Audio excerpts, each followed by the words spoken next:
Good afternoon, everyone. Councilmember Dustin Hillis, Chair of the Public Safety and Legal Administration Committee, thank you for joining us this afternoon. We'll call this meeting to order. I've been joined by my colleagues on the committee. To my far left, Councilmember Waits, Councilmember Overstreet. To my right, Councilmember Boone, and our Vice Chair, Councilmember Amos. And we also have one member joining us remotely and voting remotely today, and that's pursuant to OCGA Section 50-14-1G3, which allows that to occur, and that is Councilmember Norwood. We'll adopt the agenda. I'll make a motion to amend the agenda to include walk-in legislation and correct scriber's errors in the claims section via e-boardroom. Is there a second? Second. All right. Made by myself, seconded by Councilmember Overstreet. Please prepare the vote.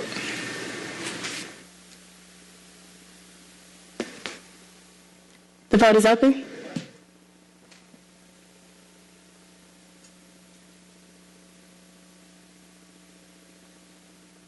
The vote is open.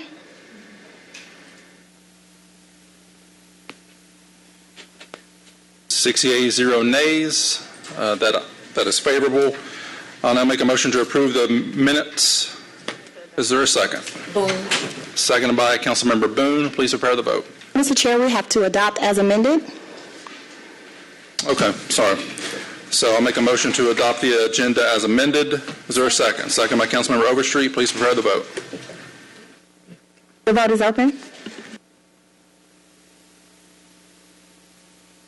6 yeas, 0 nays. Agenda is adopted as amended.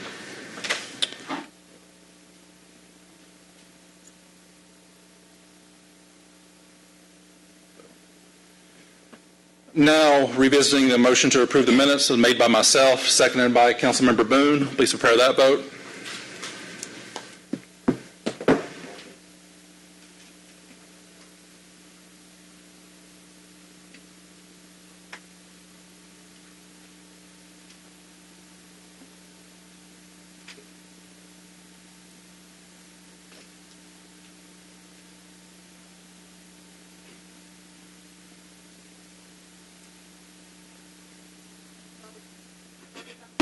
The vote is closed. No. 6 yeas, 0 nays. Those minutes are approved. Before we move on to public comment, since we do have a number of them, I want to take up some communications that were held due to the appointees not being here.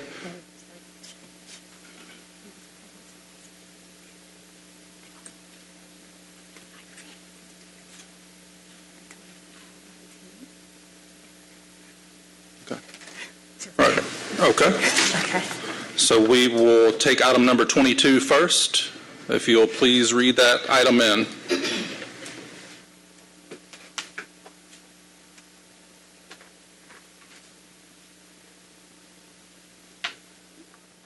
A communication from Mayor Andre Dickens appointing Mr. Jerry Gray to serve as member of the License Review Board. This appointment is for a term of 2 years.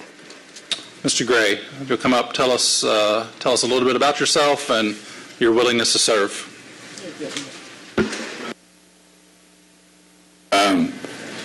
I've been living in Atlanta for the last 30 plus years. I'm originally from Arkansas. I'm a graduate of Amos Brown College. I've been around government for the last 30 plus years, working with the federal government, state government, and local city and county. I work in Fulton County and with the state. I've worked with federal government and with the city. And I live in the city of Atlanta. My residence is in the city of Atlanta. I'm married with 2 children, 2 grown kids, and I would be honored to serve on your Liquor License Review Board. Thank you, Mr. Gray. Any questions or comments from members? Councilmember Boone.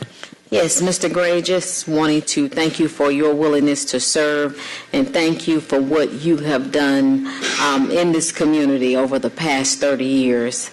And I would like to move approval. Second. Moved by Councilmember Boone, seconded by Councilmember Overstreet. Please prepare the vote.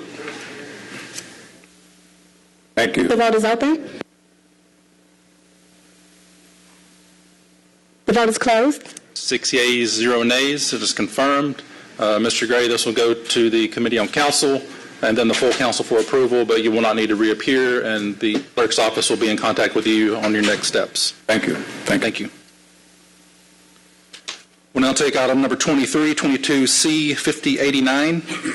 A communication from Mayor Andre Dickens appointing Ms. Lisa Morte to serve as a member of the Alcohol Technical Advisory Group, ATAG 3.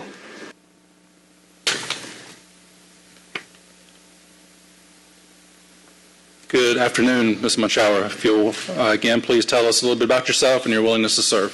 Hi, good afternoon. I'm Lisa Morschauer. I'm an attorney with the law firm of Berman Fink Van Horn. I'm a former senior assistant city attorney for the city of Atlanta back in the 90s. I was here for almost 12 years, and I handled licensing and zoning work. So I was the supervising attorney over the licensing and permits unit.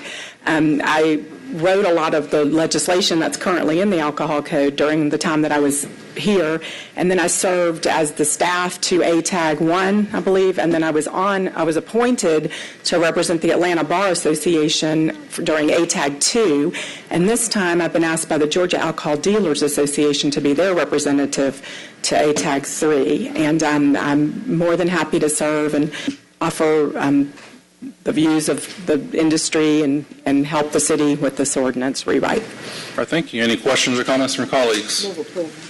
Moved by Councilmember Boone. Second. Second by Councilmember Amos. Please prepare the vote. The vote is open.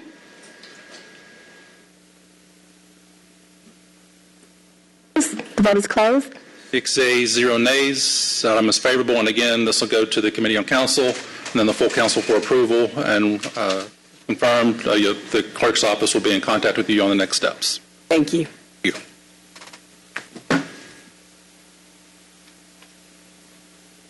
Next, we'll go to public comment. First on the list, I have Henri Jordan.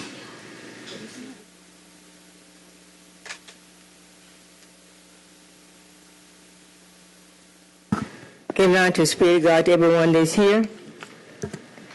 And Ahab said to Elijah, Hast thou found me, O mine enemy? And he answered, I have found thee because thou hast sold thyself to work evil in the sight of the Lord. 1 Kings 21st chapter 28th verse. However, despite God's long-suffering kindness to him, there is little indication of any spiritual reality in Ahab. James Griff, why have you sold thyself to work evil in the sight of the Lord, when Jesus called you to save souls and not to kill them? Let not your heart be troubled.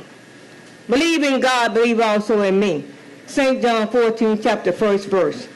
Let not your heart be troubled refers to Peter, Jesus having just told him of his imminent denial of his Lord. When I asked the Lord to give James a chance, then I worked against Christ, which I regret. The name of the Lord is a strong tower.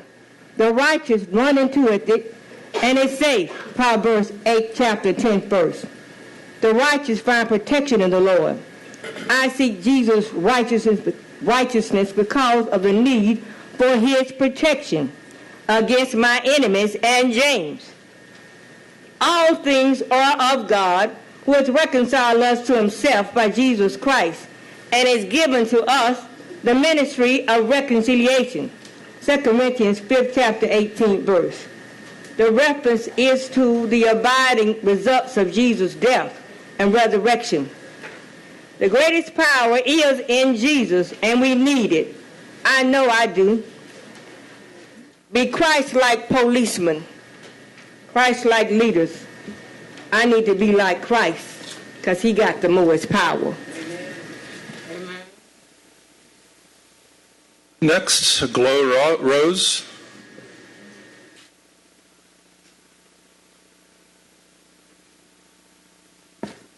Good afternoon, council members. My name is Gloria Ross. I'm an Atlanta resident. I've been so for 13 years. I'm here to speak in support today of the resolution to repurpose the Atlanta City Detention Center. I want to thank Councilmember Waits and Councilmember Lewis and Councilmember Bakhtiari, who I know isn't here, but thank you for this resolution. I'm here on behalf of my neighbors. We care deeply about a safe city. It's probably the number one thing we talk about is safety. We want to feel safe in our homes and in our communities. But we also know, which I'm sure many of you do, that putting more people in jail doesn't make us any more safe. And so I commend your leadership on this resolution. We support it. I was part of an effort in 2019 and 2020 when this effort was first underway under the old administration, where I sat with hundreds of other residents of this city to think about, okay, if this isn't going to be a jail, how can we repurpose it to get at some of the root causes of the concerns of our city and really drive us to authentic public safety? And some of the things that we envisioned are in this resolution. Things like treatment services, space for nonprofit organizations, transitional housing. And so this gets it right. And this gets it right not just for me, but for my neighbors, for the hundreds of Atlanta City residents back in 2019 and 2020 that were envisioning these services in that space. And I really urge you to support this resolution and support this great repurposing to John Lewis Health and Wellness Center. I couldn't think of a better name. So thank you all. Please support this, and thanks for your time. Next, Mark Spencer.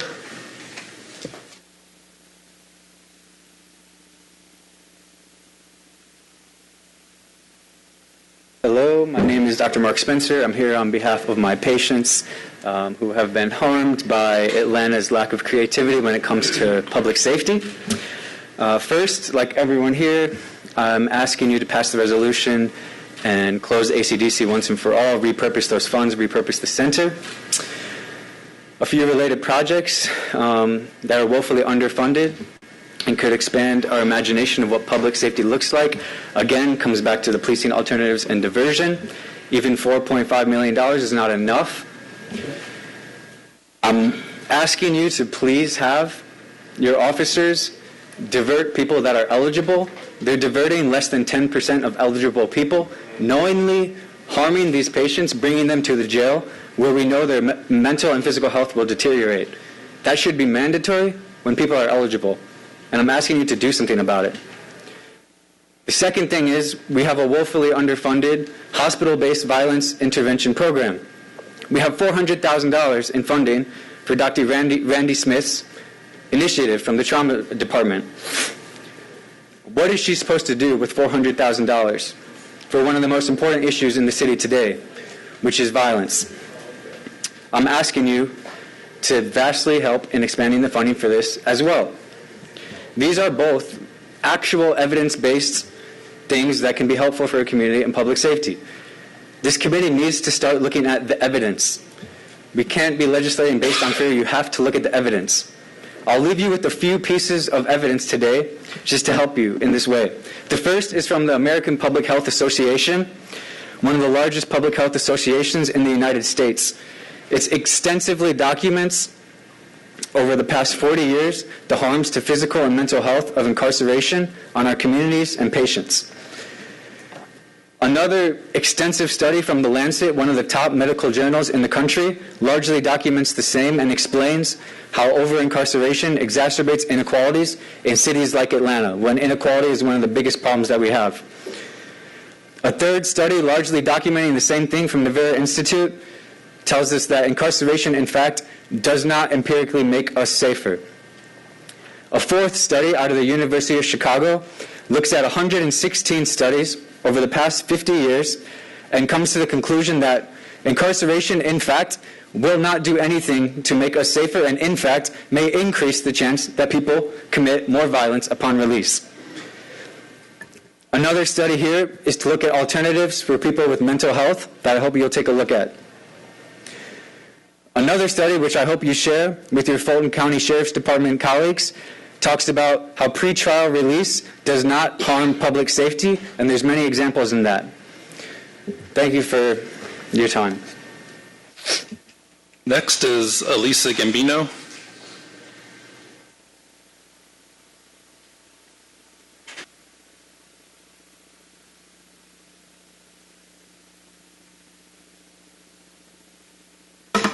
Thank you for providing this opportunity for public comment. I'm sorry, Mary Norwood's not here. Is she in this camera here? No, but this camera goes to her, I assume? Yes, okay, I'm in her district. My name's Elisa Gambino, and I'm a voter and an Oscar-nominated documentary filmmaker whose work centers on social justice. I'm also a board member of the American Foundation of Suicide Prevention. I represent a group of Buckhead residents who would like the City Council to close and repurpose the ACDC in order to provide space and services to address some of the root causes of crime. I don't understand why Mary Norwood is choosing to support Labatt's plan when that is not what many of us in Buckhead want. We must work toward freedom for all of our residents, freedom to have housing, access to health care, education, employment, and safety. This is not about creating a new life-affirming institution, not a jail that takes that possibility away from people who have, in many cases, committed only misdemeanors. I don't like the fact that $16 million of taxpayer money is being spent on a mostly empty jail when that money would be better spent on long-term programs that would invest in our communities, all of our communities in Atlanta, not just Buckhead. We must move away from the single view of incarceration as a solution to a more expansive view toward legitimate justice. Jails do not offer this pathway, so I ask that the jail not be turned over to Fulton County either.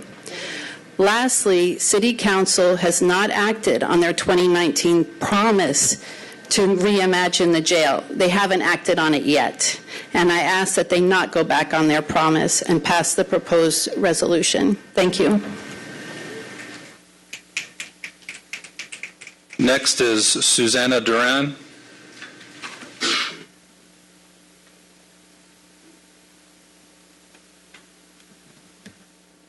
Hola, buenas tardes. Mi nombre es Susana Duran y yo les pido que aprueben la legislación presentada por la concejal Keisha Waits para convertir la cárcel de Atlanta al centro de John Lewis para el salud y bienestar.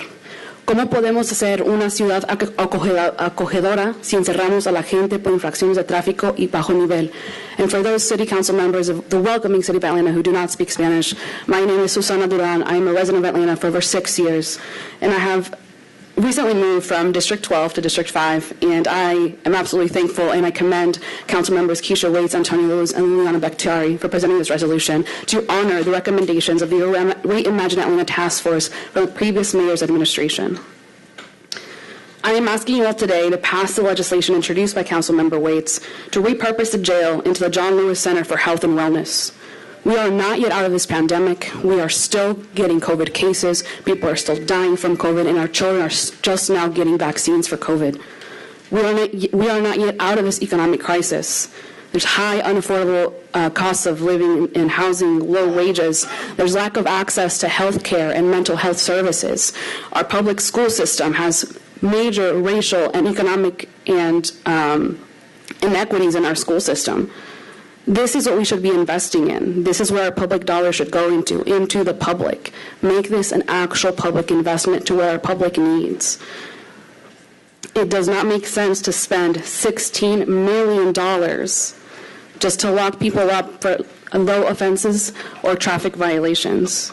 Fulton County needs to do their job. There's no reason to give ACDC to Fulton County. We should be calling on District Attorney Fannie Lewis and Sheriff Labatt to do their job that safely reduces the jail population. They should do their job, but not at our expense, not at the expense of our Atlanta public money, not at the expense of the homeless in the streets, not at the expense of the Atlanta public school students who have lots of needs, not at the expense of renters who are being priced out of their homes, not at the expense of legacy residents that are also being displaced, not at the expense of students in the city, not at the expense of immigrants who will be coming here for the wonderful World Cup, and not at the expense of our lives.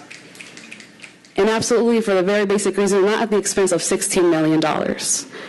Thank you, and I please ask that you pass this resolution and please honor the recommendations from the Reimagine Atlanta Task Force under the Mayor Keisha Brown's administration. Thank you, and have a good afternoon. Next is Madelinedrozendoll.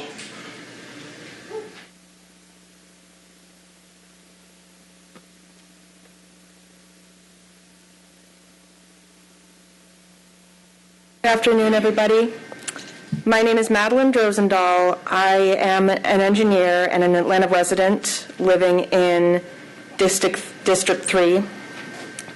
That's Councilmember Amos's district. And I am here to call on your support for Councilmember Keisha Waits' resolution to repurpose the Atlanta City Detention Center into the John Lewis Center for Health and Wellness.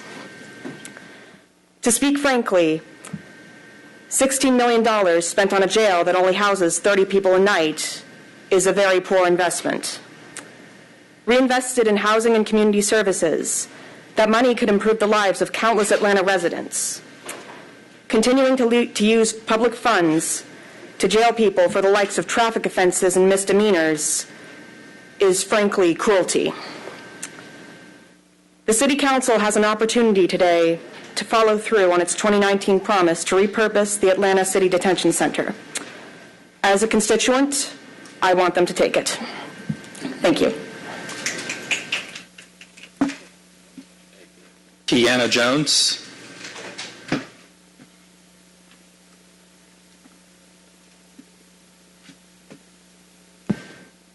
Good afternoon. My name is Kiana Jones. I reside in the city of Atlanta at 2067 Cloverdale Drive Southeast, where I was born and raised before leaving Georgia and living away for quite a long time and then coming back to find my city in such disarray. One of the reasons being the Atlanta City Detention Center. I am here in support of this resolution to close the Atlanta City Detention Center and repurpose it for the much-needed services that our community needs in order to thrive, where our people won't just survive. $16 million invested into a jail that barely holds 50 people at any given time is an absolutely atrocious way to spend taxpayer dollars.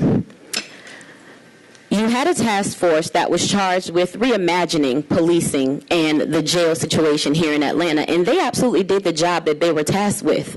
They reimagined it, but we want to make sure that those recommendations from that task force are included. This resolution is a really good start, but we want to make sure that it gets drilled down just a little bit more to make sure that there are some specifics that will be addressed.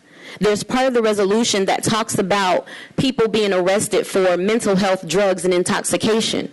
Intoxication in and of itself is not a means or a reason for arrest. If you don't know, and if you have such an archaic law on the books that would criminalize somebody for public drunkenness, you should repeal it immediately, because alcoholism has been found to be a disease by the DSM-4 or 5. Who knows? It was so long ago. But we shouldn't still be criminalizing people for simply being intoxicated if they haven't committed an offense like driving under the influence of alcohol. If you're arresting someone for simply having a mental health deficit, then that in itself is a problem. And you need to look closely at your partnership with Grady. Grady's overarching theme is treat them and street them, even on a good day. So when you're talking about people with mental health deficiencies that get taken to Grady, when they refuse to be used for their health studies to test their drugs, they get thrown out on the street at 2 and 3 o'clock in the morning with nowhere to go. So we definitely want this resolution to get passed so that things like vagrancy and loitering, which were laws instituted to criminalize black people in the first place, aren't those things that we continue to nitpick on to keep our community in a bad state. We want to make sure that there are evidence-based strategies that are being implemented so that this resolution can be made into something that's going to be really great for this community, where we don't see our houseless residents being harassed and further taken into a paradigm of hopelessness. We want to make sure that when you contract with people, that they're fully vetted, that the services that are truly needed in this community are afforded to the community, and that the people of Atlanta will ultimately benefit. So I ask that you continue to look at this resolution and make it even better. We'll move on to the next speaker. I want to acknowledge we've been joined by Councilmember Michael Julian Bond, and then he stepped out, but as well as a non-voting member of the board, or as Councilmember Lewis. I want to acknowledge that we've been joined by him. So next up we have Ron Shakir. Good afternoon, Ron Shakir, Southwest Atlanta. I rise to come down here this morning to talk about public safety, and I heard on the news this morning about the jail being repurposed, and I support that. But I'm also concerned about the process of where we go. For sure,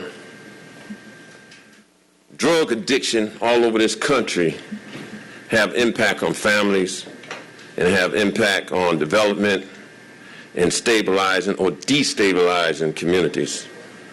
So this conversation of repurposing that facility in a more productive way is a very serious discussion that should take place and should not squander $13 million or $16 million a year for 50-some services for people that's presently being served. But I also rise to come down here to speak on the street designs that impact public safety. Pet projects that has had a negative impact, and my councilperson, Ms. Overstreet, was in the same position last year when a question was brought to the city, was discussed in a meeting, because the fire department refused to sign off on the Martin Luther King corridor that merges traffic to one lane. It's anti-cultural to the community there. They have historical perspectives where they go into their driveway and come out their driveway and can't take a left turn to go where they want to go. It was not well thought out, mostly because African American decisions in growth and priorities have not been measured to be anything of real serious importance. So I would hope that we would look at these public street designs and not create them or design them that look like it's a post, some kind of military post where everybody get into one lane at one time, one line. This is a concern that should represent the desire of the community, and I'm telling you up here now, and Ms. Boone can justify, can bear witness to this. Hundreds of people attended Adamsville Recreation Center, Martineck Recreation Center. Hundreds of people came to meetings for 4 years about the action or the design of the streets that was on Martin Luther King. And the mayor has signed off on going forward. I say forward to what? And I just sit down on that time, and I think something else is about to happen and give me a little bit of opportunity to go further. I'm going to give my time to Ron Shakir. Here. Eritrea. Okay, you may not be up there. I'm giving that time to Ron Shakir. Okay. Yeah, thank you. Yeah, so the messaging I would say to Atlanta Police Department is very important. And nobody care about safety than those who are impacted the most by safety. Their voices should be listened to, and I suggest that the Atlanta Police Department open and focus on a citizens review board. A citizens review board that invite an open table for citizens to discuss the issues that impact them, and I'm talking about the African American community more than anything. Because these street designs are part of a marketing concept and a marketing idea to make a new Atlanta.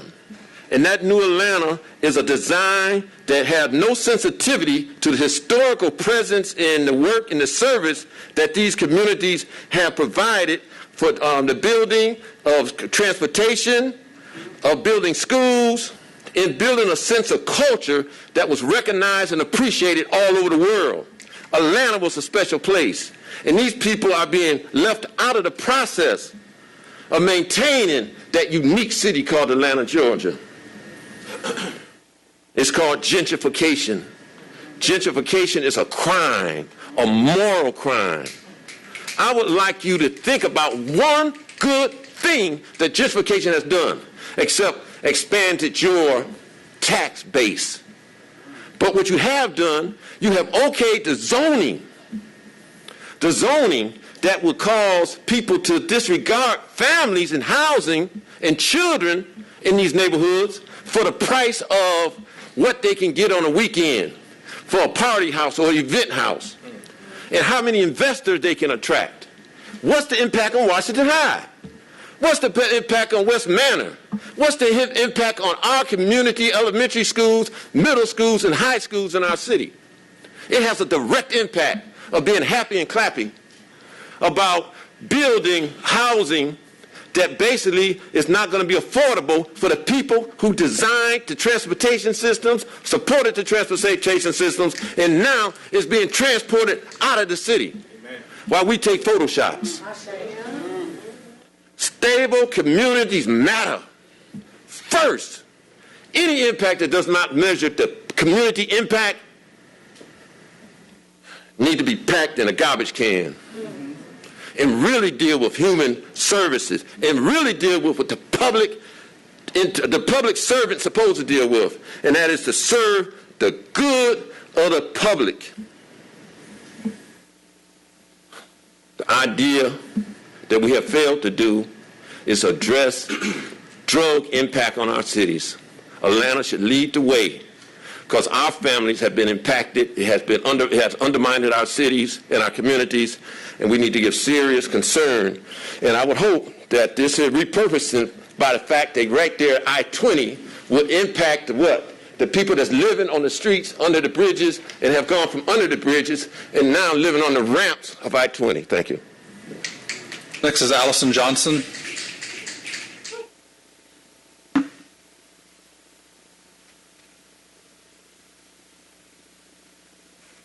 Good afternoon, everyone. I'm just going to talk a little bit about tell a little bit about my story and why I am supporting this legislation and Women on the Rise and all of the other organizations that have laid the footprint for this to happen. In 2017, my nephew Julius Johnson graduated salutatorian of his high school. While he was in 11th grade, he was already diagnosed as being bipolar, but he worked really hard through that. Julius had gone off to MIT to be a biochemical engineer. After Julius graduated, he came back here, and Julius was having an episode. And after my sister had called the police to interact, at that time there was no PAD system, there was none of that in place to support Julius' needs. By the time the police had arrived, Julius' episode had increased. But by the time they were getting ready to take him away, we had called also 911 and the ambulance service was there. And we asked them to take Julius not to the Atlanta Detention Center, but to take Julius into Grady Hospital. That ask was refused. Julius ended up staying 4 nights in the Atlanta Detention Center, costing him not only his job, but also his place where he lived. Today, Julius is living on the streets of Atlanta, a graduate from MIT, biochemical engineer. And how did this happen? Well, it just didn't happen because of the Atlanta Detention Center. It happened because nobody cared and took mental illness seriously. It also happened because he was able to remain in a place because of his illness. Well, I'm here today to tell you there are so many Juliuses out there. Yes. And I'm here to tell you that Atlanta is missing out of opportunities because we are not treating the Juliuses. Yes. We are treating them in the wrong aspect and in the wrong way.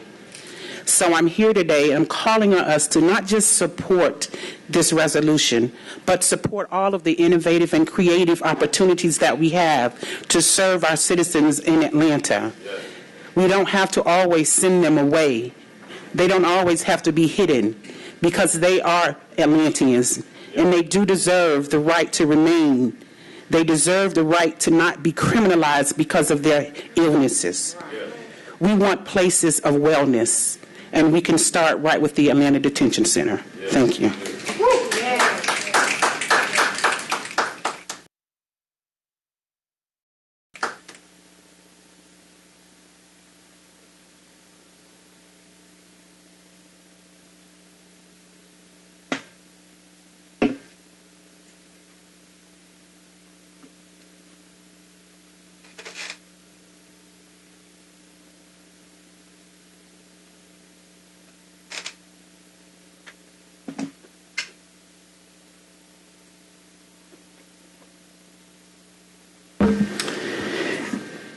I'm here to support Resolution 22R3866 to close the jail and open a center for wellness.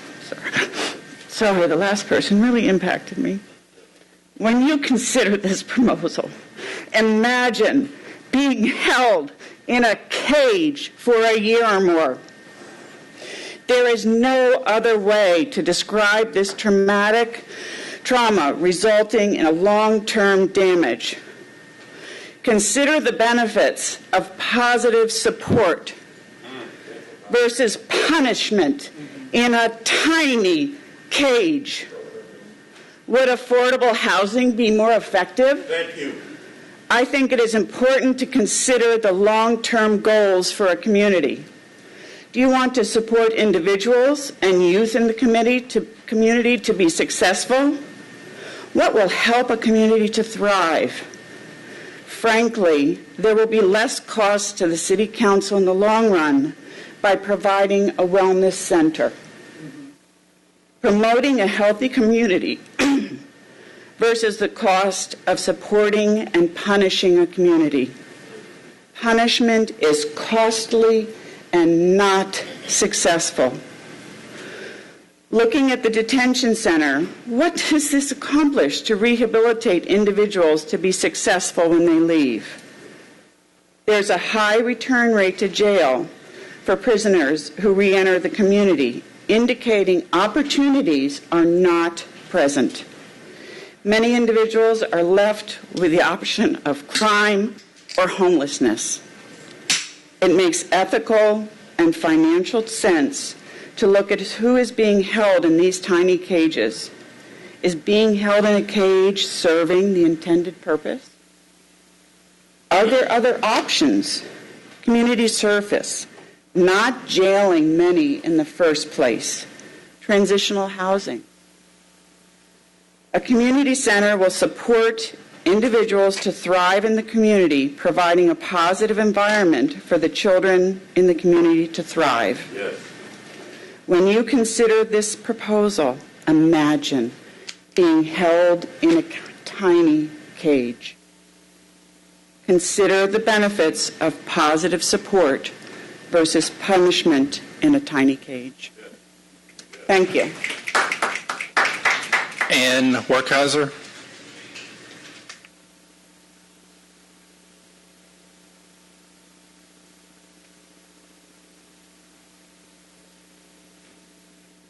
My name is Annwerkheiser. I'm an Atlanta resident and mental health provider, and I'm here to support Resolution 22R3866 to close ACDC and build the Community Wellness Center. I've worked closely with individuals who have been incarcerated, especially those criminalized for mental illness, and I can tell you firsthand that the system we've built in the name of public safety is not working. We criminalize poverty, we criminalize mental illness, we criminalize the basic human desire to do what needs to be done to care for yourself and your family, and thus people cycle in and out of prisons and jails while we continue to pour our money into locking them up rather than helping them be free. With this bill, you are faced with a choice.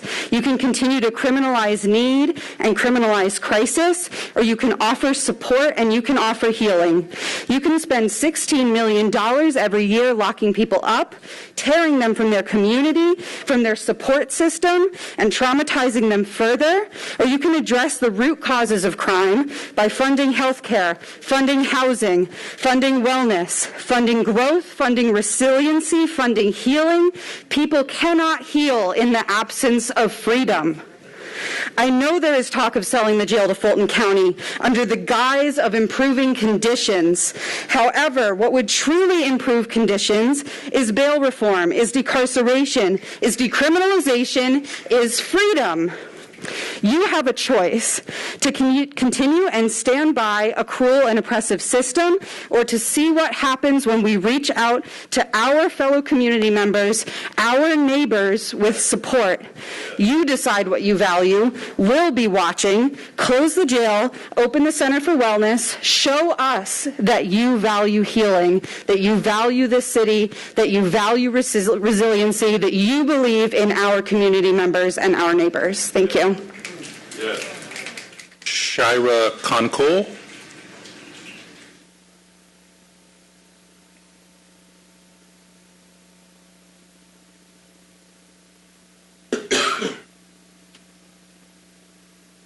Looks like you got two therapists in a row. Good afternoon. Thank you for giving me this time to speak to you today. My name is Shira Khankul. I'm a mental health counselor, a parent, a member of the Temple and the Racial Justice Committee there. I'm also the spouse of an emergency room physician, and both my spouse and I care for and serve the people that you also serve. I'm also a recent LEAD Atlanta alum and very dedicated to creating a safer Atlanta for all of us to thrive in. That's kind of why I'm here today, asking you to please vote yes on this resolution to close ACDC and allow it to become a true center for health and wellness. As City Council people, I imagine that you entered into your role because you care about the people of Atlanta. As a therapist, I did the same. I recall touring ACDC during my LEAD Atlanta year just before the pandemic, and it was almost empty, save for a barely adult young black man being booked for vagrancy as we were stepping out. I recall Sheriff Labatt at the time bringing us together and sharing with us, bragging about how the jail did so much to serve the community, how the jail was a place that provided shelter for unhoused people. So I'm like, great, let's make it official then by creating a space where desperately needed housing support and mental health resources can actually be provided. Yes. There is a clear and well-researched link, and we don't have time to go fully into it, but you know, between people not getting the resources that they need and an increase in what you're calling crimes, especially when those resources are basic and should be available to all of us. People all over the country, organizers that I knew back from Baltimore where I used to live, were praising Atlanta when news several years ago spread that we were closing the jail to create something even better. So now it's time to make good on those promises that were made to all of us. The plans have already been drawn up. The people are counting on you. Let's not use over-incarceration that exists in our country and in Fulton County as an excuse not to do something better. You have the chance to make your legacy one of redemption, of community care, and of true change. And I really hope you take it, and we will be here to hold you accountable. Thank you so much. Brooke Hill.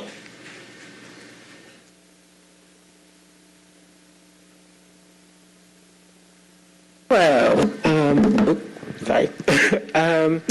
I do not have anything written down. I am just a citizen of Atlanta. I've been living here for a long time. I am a black woman. The first thing I want to speak to is, for one, we are in 2022. We still haven't even recovered from a pandemic, so there should be no reason that any funding should be going to a jail. That's my first point. My second point is I urge you guys to pay attention to, let's see, Nigel Collins and Rayshard Brooks. Those are both, situations where there were serious mental health issues going on and the police killed them. And I have seen the police in Atlanta body slam women on the ground. So there's no reason that we should be giving them more money because they're not doing any good. There's no good from giving them money. And I can tell you, I have been all around Atlanta. And never in my life have I heard anybody, and I've been around a lot of different people, have I heard anybody in Atlanta say the jail needs more money. The jails need more money. I've never heard a citizen say that, ever, literally. Even people like teachers, people like that, I've never heard anyone say that the jails need more money. So that's just, to say that. The school systems are terrible. Where's the funding towards that? So I don't know. I just feel like there's so much more important things going on right now in America. If you just pay attention to America right now, there's so much more going on that we should not be funding police. I think it's a bit tone deaf. And I urge you to read Become an Abolitionist by Derricka Purnell. It's a really good book. Victor Debler.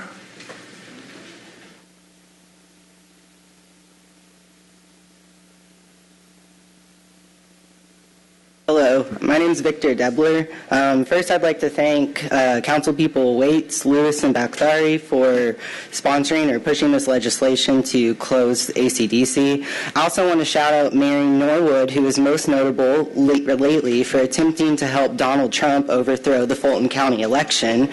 She has come up with another brilliant idea, trying to sway City Council by lobbying her colleagues to support a measure to help Fulton County Sheriff Patrick Labatt increase his incarceration footprint despite staunch opposition from her constituents. The Fulton County Sheriff Patrick Labatt is also pressuring City Council to get his jail back.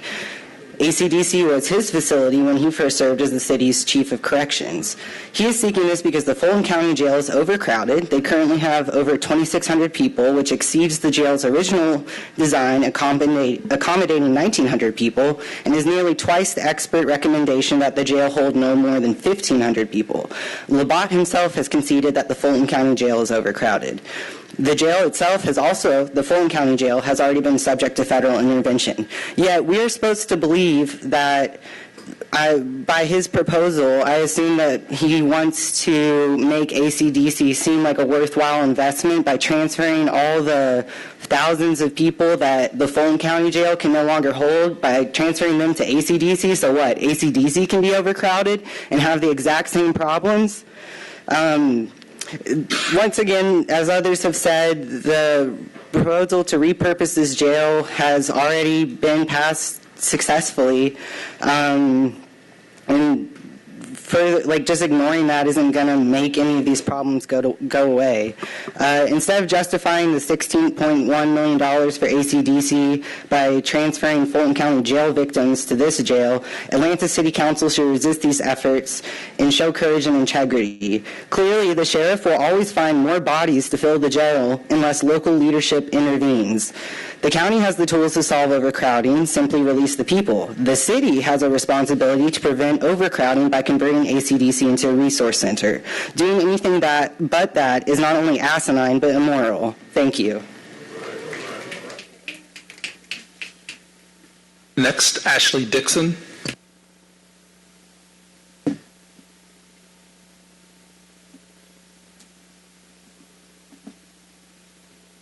Hi, my name is Ashley, and I've stood before you many, many times before, so I'm going to keep this short.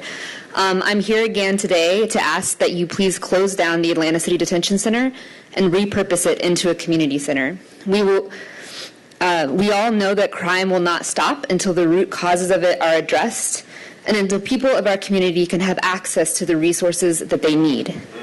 The people who live in your districts have said over and over and over again for years now, and you have the opportunity to do what is right and close this jail once and for all.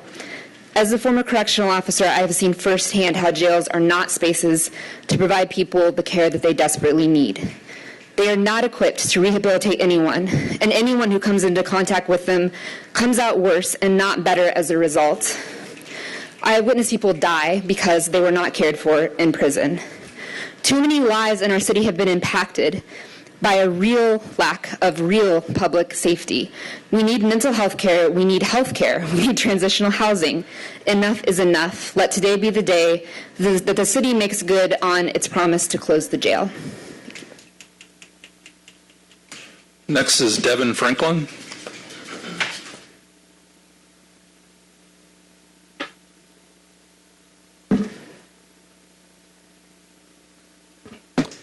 Good afternoon, everybody. Nice to see you all again. Nice to speak with you all again. I'm Devon Franklin, Movement Policy Counsel for the Southern Center for Human Rights. And as I've said many times before, prior to assuming the position that I have with the Southern Center now, I was a public defender in Fulton County for 12 years. And in that position, I had the occasion to give many closing arguments in really serious cases. And I said it to say that I have the same butterflies in my stomach and heart right now as I did when I was giving closing arguments. And I have the same considerations. It's a choice of, do I want to try to appeal to your minds and your thought processes, or do I want to appeal to your heart? So many people today have spoke to reasons to address the concerns that you feel with your heart and the gut instincts that you all have. We see so many things on the news concerning crime in Atlanta that approaches narratives of fear, encourages narratives of fear. And we are so quick to act on those things. And as a former public defender, I'm reminded that those same headlines we don't see when the injustices are being served. I think about Munir Dixon, who I represented a long time ago, who served 3 years in pretrial custody before being found not guilty at trial. And I wonder what he would have done with those 3 years of his life. And I make that connection just to think about Sheriff Labat is seeking to lease this facility, ACDC, from the city of Atlanta. And he puts this thing forward as if it's an actual solution to what crime could be in the city, right? And I am always curious as to how we expect to better the response to crime by investing money and funds in things that are responsive.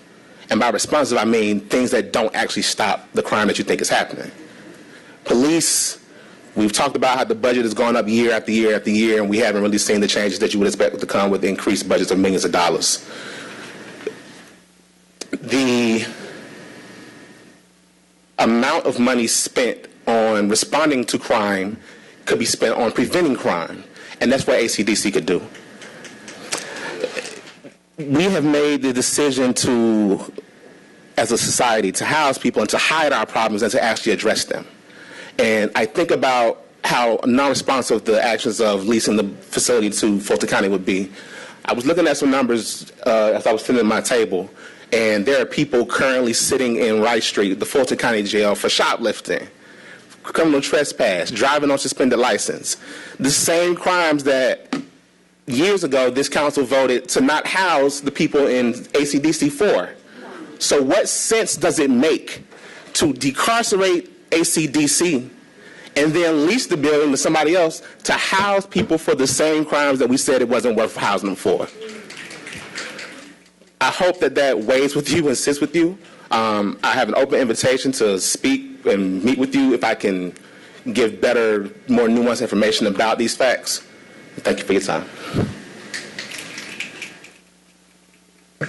Next is Lauren Neefy. Sorry.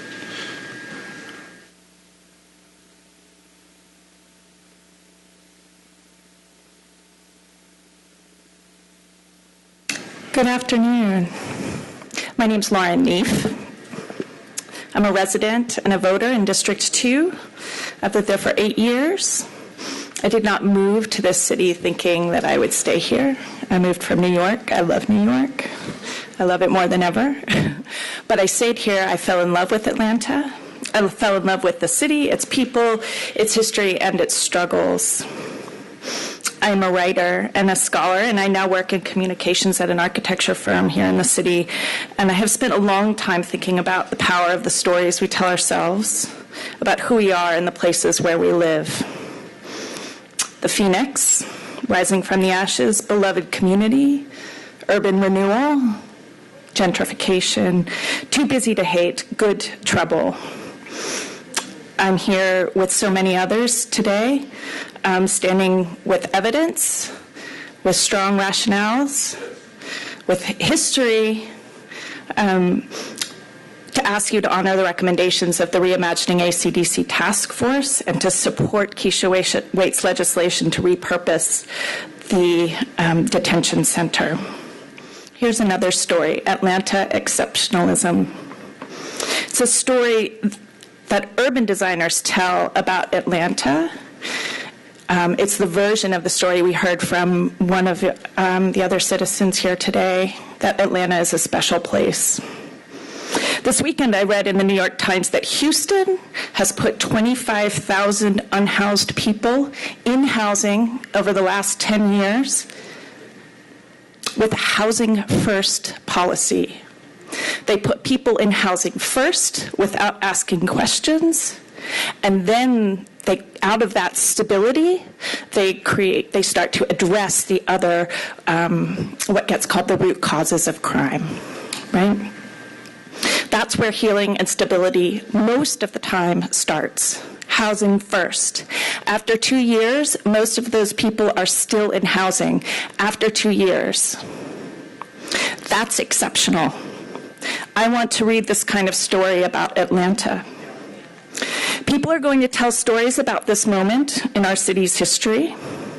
They're going to tell stories about us, and they're going to tell stories about the decisions that you make on our behalf, that we elected you for.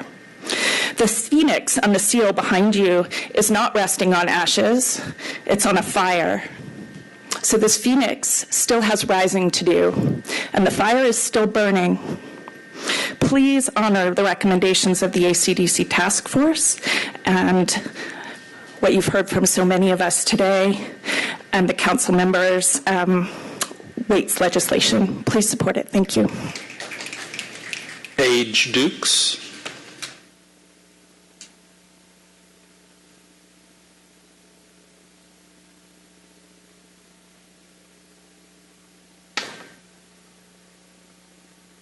Good afternoon, council members. My name is Paige Dukes, and I too have stood before you several times over the last few years asking you to close the jail.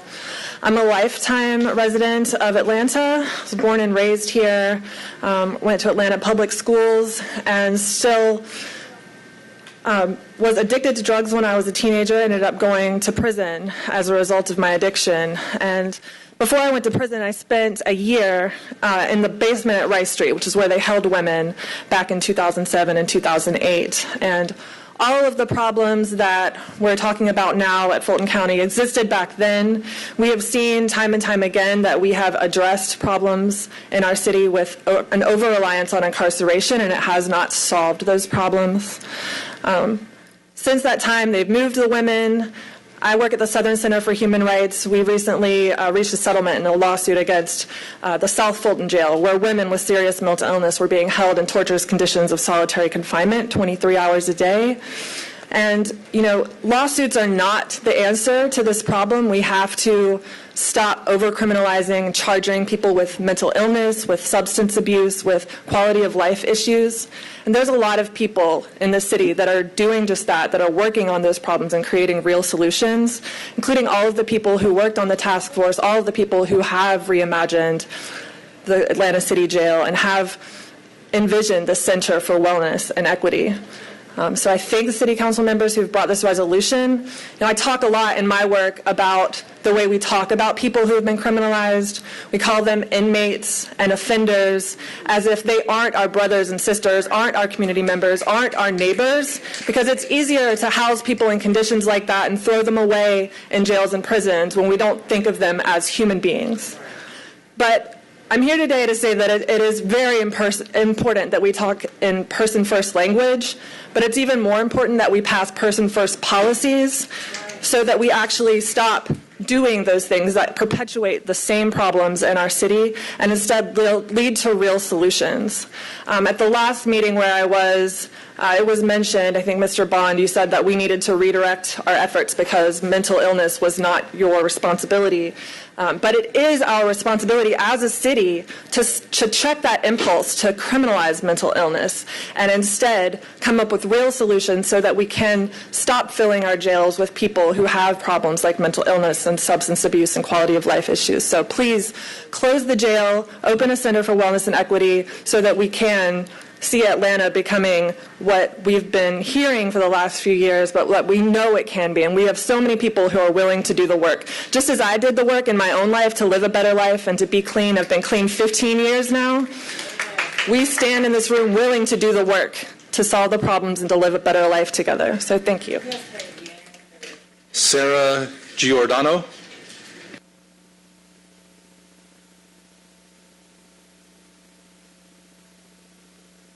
Hi, thanks. My name's Sarah Giordano. I live in Lake Claire in Liliana Bakhtiari's District 5. And I'm here speaking again on this resolution in favor of passing this resolution.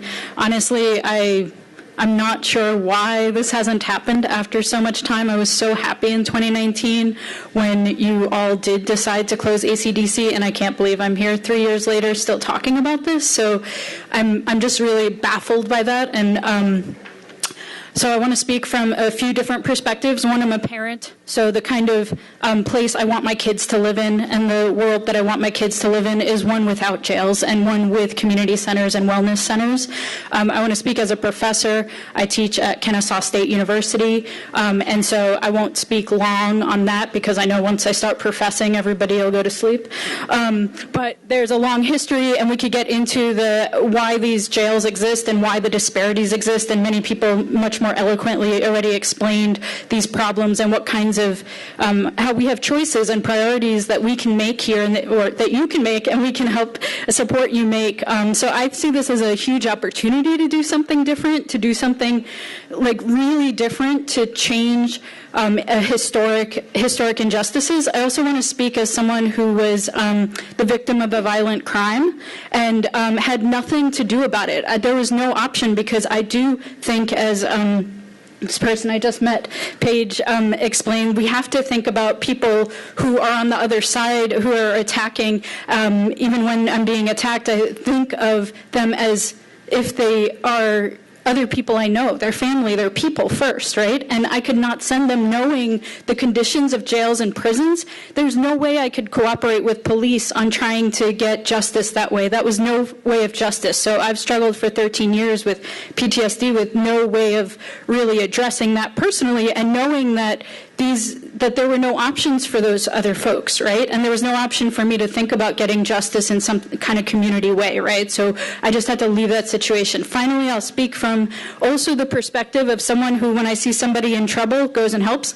And so I came across somebody in my neighborhood in Candler Park, Lake Claire, and she was surrounded by police, and I went up and first just watched, and then I talked to her, and it turned out she had just been sexually assaulted.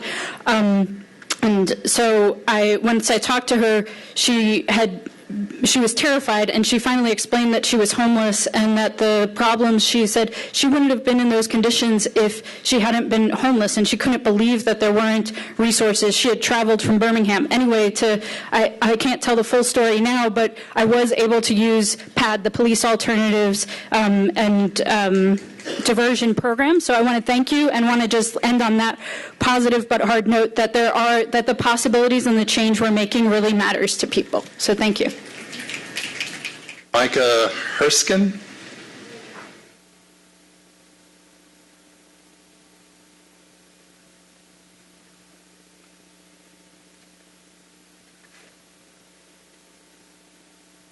You want to look at him later?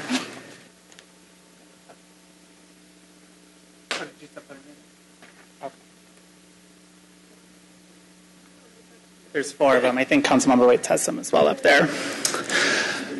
Well, hi, everyone. My name is Micah Herskin. I'm with the Southern Center for Human Rights and the Communities Over Cages campaign. I just passed out some folders that have 3 documents in them. One is the report from the Vera Institute for Justice that lays out a very clear 3-month plan to close the jail. Another is an explainer from the campaign on why exactly Fulton County is not in need of ACDC. And then another has 5 quick talking points to really drill the point home for you all as to why Fulton County has no need for the use of ACDC. They have all of the tools to address their own overcrowding crisis. The sheriff, the public defenders, the courts, the DA have every ability to work together to decarcerate that jail. And really, it's a matter of Atlanta pressuring them to do so and making sure that we're not bailing out mismanagement by giving them our jail to create the same terrible conditions that have been created in the Fulton County Jail. There's been a lot of talk about a lot of really important things. I want to zoom out a little bit and just talk in a sense of history. I think that I hope most of you up there would say you're against mass incarceration broadly. No one's really looking at me right now, but right? I hope that you would, thank you, Mr. Mott. I hope you would all say you're against mass incarceration, right?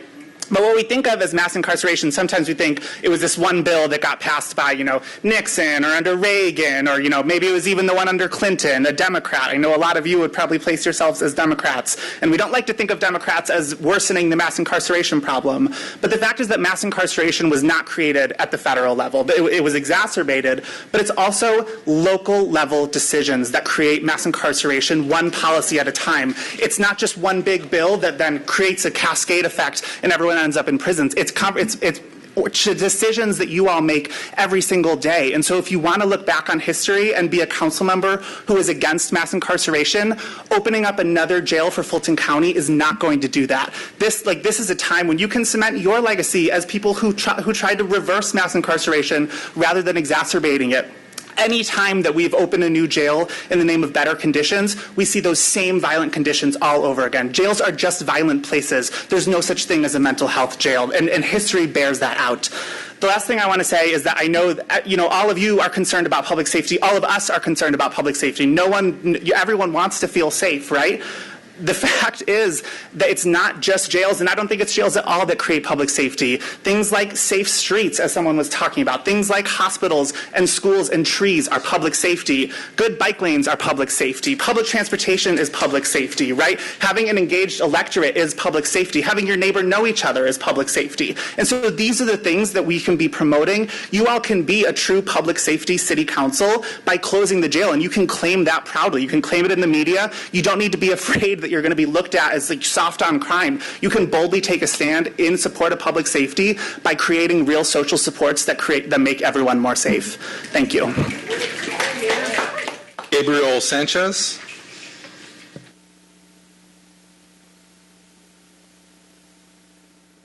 Hello there, I'm Gabriel Sanchez. I've lived in Atlanta for 7 years. I currently live in District 1. I'm here to talk about my roommate and his story. I met him last year when he was working for me in a city council race I was working, and he got evicted from his home during that while he was working, so I let him stay at my place, what was supposed to be a temporary stay. He is still currently living with me in my apartment because he applied for housing and for disability in December because he suffers from seizures regularly.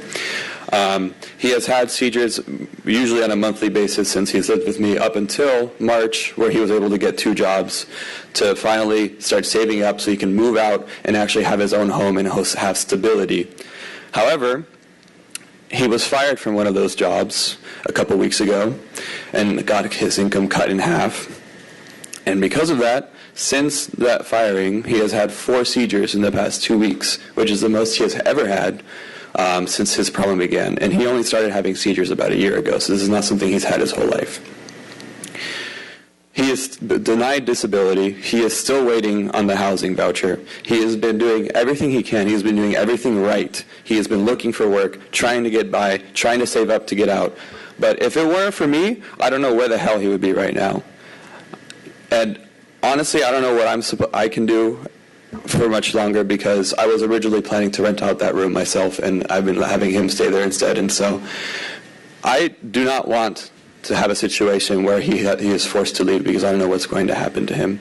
And his story is not uncommon in Atlanta. So many people have this problem in Atlanta, and it is a systemic issue. And, you know, I'm sorry. Like, he talks to me all the time about, like, how he has to do everything in his power to stay calm because he is justifiably frustrated and angry. And, you know, this is a sort of desperation and putting people in corner that leads to higher crime and higher problems. When you have people who are desperate and have no other option, they have no choice but to, you know, maybe they need an extra, you know, some food that they haven't had in a few days. What are they expected to do? They have to eat. They have to have shelter and stability, and he doesn't have it. So what is he supposed to do? I'm doing the job of what the government is doing right now. You guys are supposed to be responsible for this, and you're not doing it. This is why this is not going to fix everything. This is just a first step, but we need to go in the right direction and start that today by closing the jail and building a community center. Thank you. Next is Elizabeth McCord.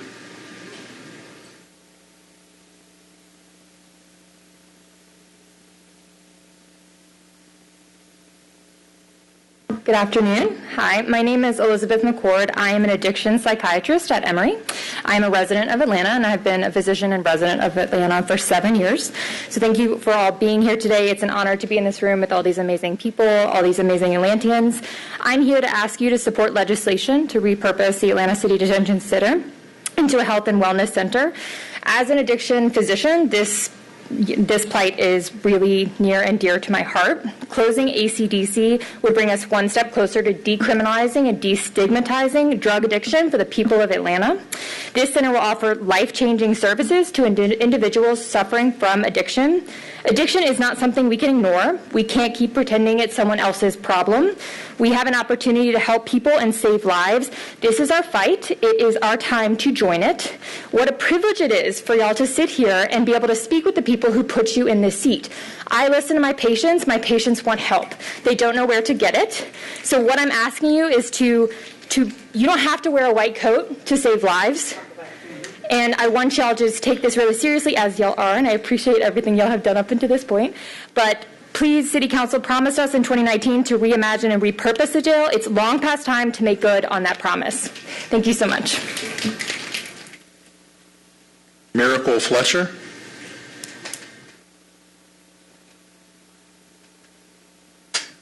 Miracle Fletcher. Okay. Next is Denise, can't make out the last name, R-U-K-E?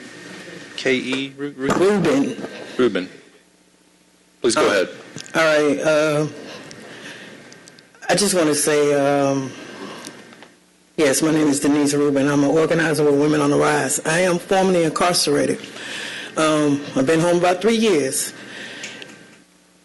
I just want you to listen to what all the people have said and consider repurposing the jail. I spent many a nights in that jail in Fulton County and Union City. I I think people need support, and I think you all need to make changes and go in a new direction, new council, new direction, repurpose the jail, John Lewis Center for Health and Wellness, invest in the people, stop caging people. If there's business and profit in prisons and jails, you can make a profit in putting it into the people. Providing housing, providing training, providing mental health services to get them back into the society to be able to be productive. I think it's time for y'all to make a change and do something that you've never done before. Be a part of history. Repurpose. Close the jail. Invest in the people. Thank you. Jasmine Jones. Jasmine Jones.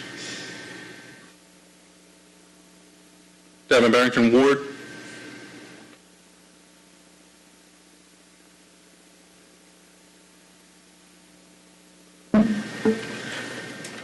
Thank you, members of the council, and thank you to all of my comrades that showed up today. Y'all are awesome.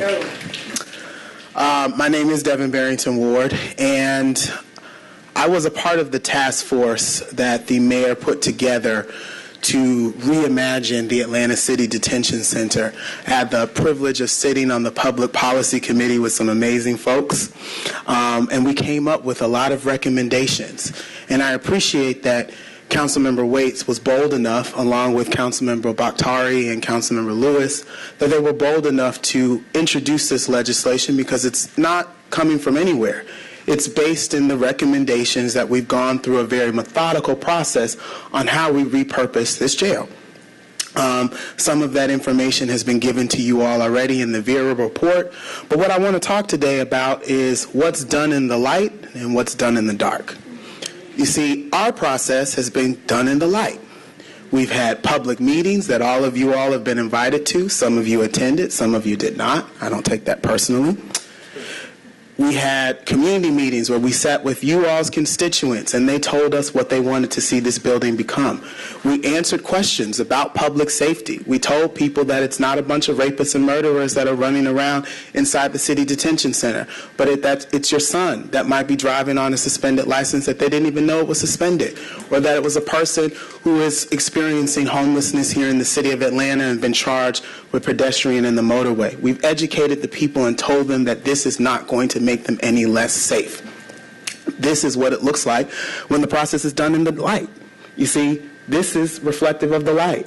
People are willing to come down here and advocate on behalf of this legislation because this was done in the light. Now let's talk about what's done in the dark. What lacks transparency.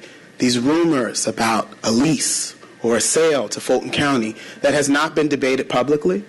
The sheriff has not come down here in front of the public like how we have and made the demands and said why he needs this facility. He has not answered you all's questions on the record. We have. When are we going to hold elected officials to the same standard that we hold the public? That come down here every meeting and tell you all what to do, right?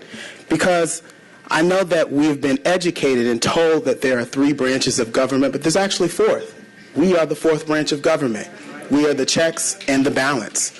And so we are here today to ask you to demand, right? Because we're not really asking. We're demanding because we are constituents. This is our money. It's our facility. It's actually our building. We paid for it.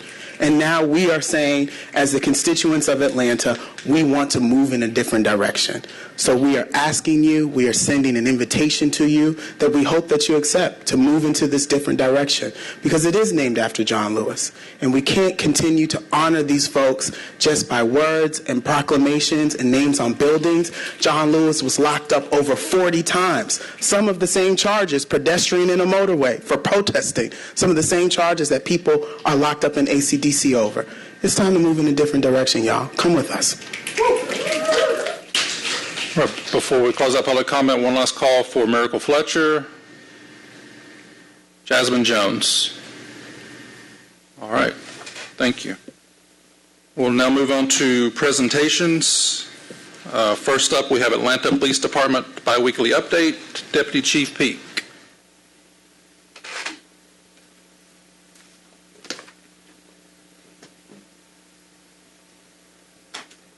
Good afternoon. Good afternoon. Chairman Hillis and all the esteemed members of the Atlanta City Council. We are certainly thankful to be in front of you this morning to present our biweekly presentation to this council as we move forward. And forgive me, my name is Deputy Chief Timothy Peak, and I am with the City of Atlanta Police Department. Don't seem to be getting any movement as we can. There we go.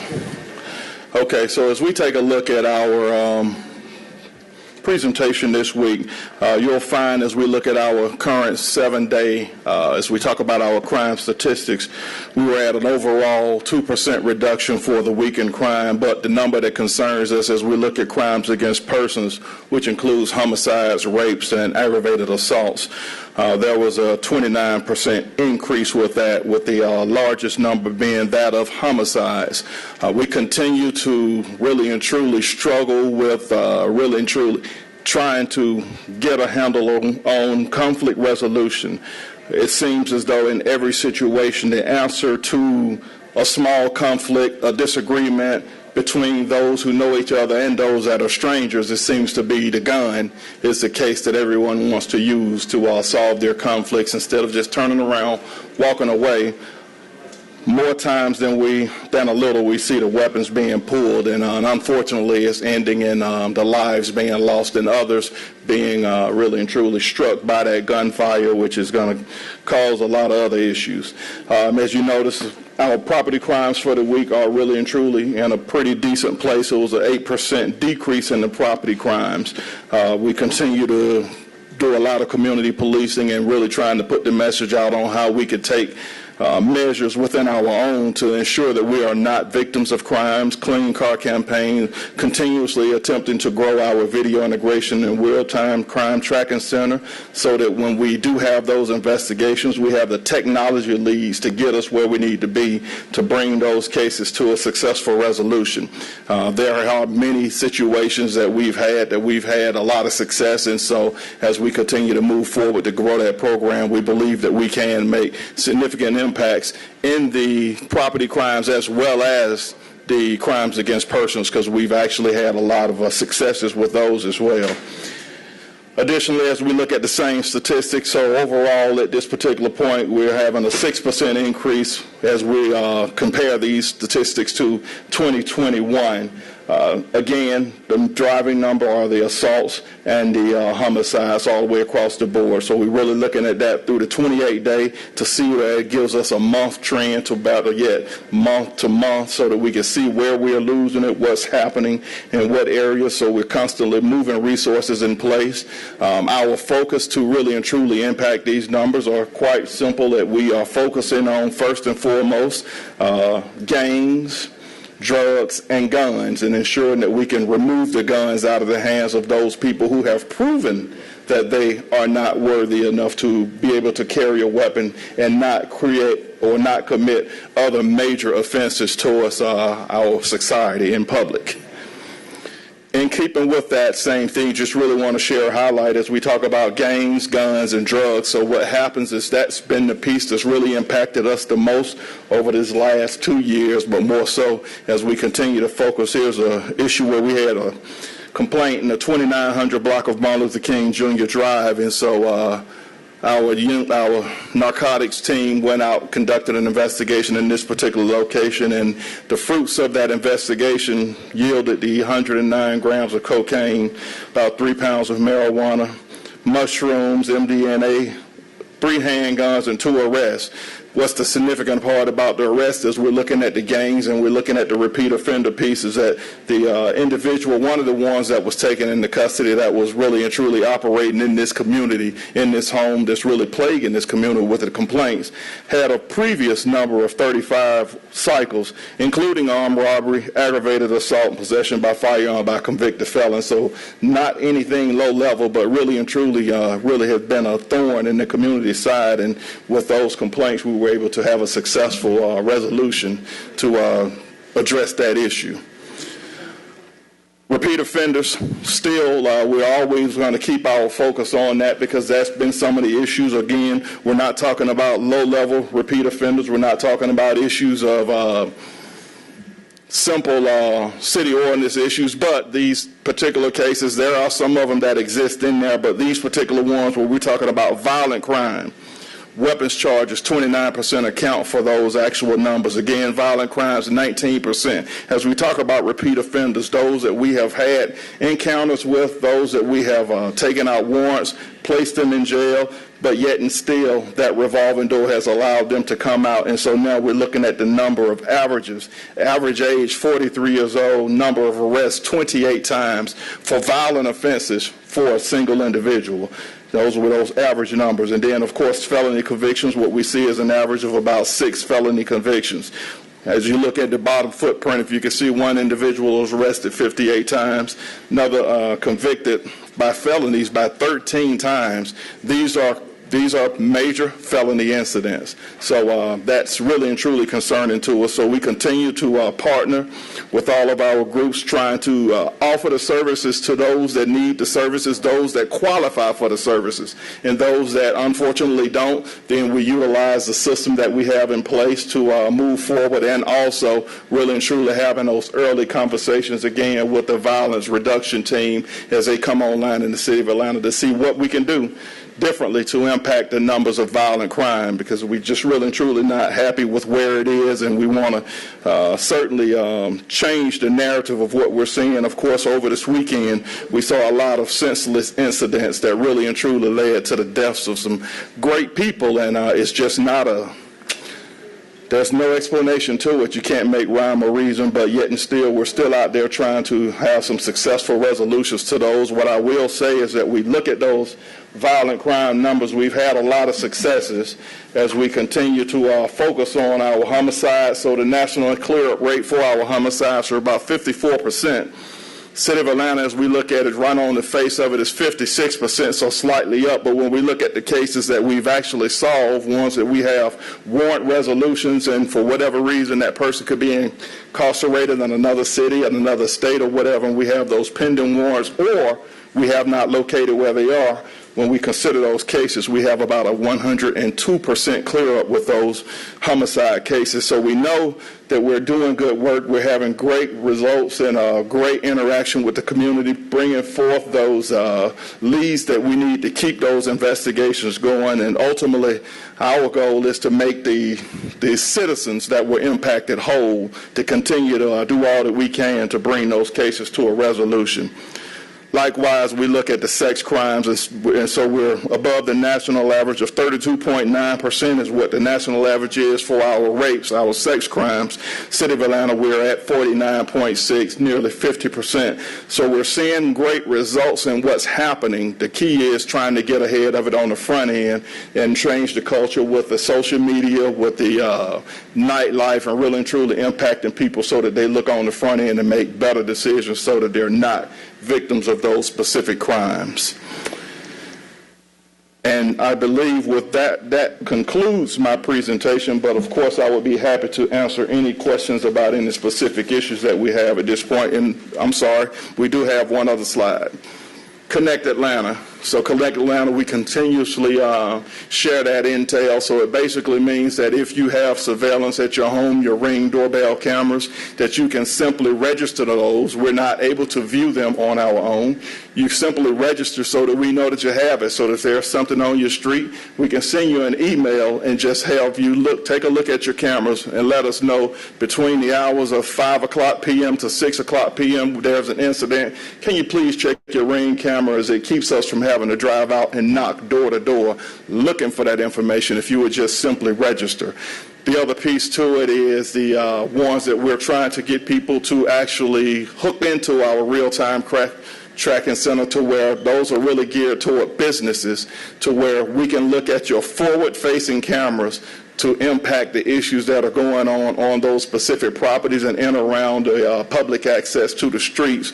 We are having some success. Those numbers are growing. We're at 5804 at this particular point, but while I'm speaking, that number probably has changed.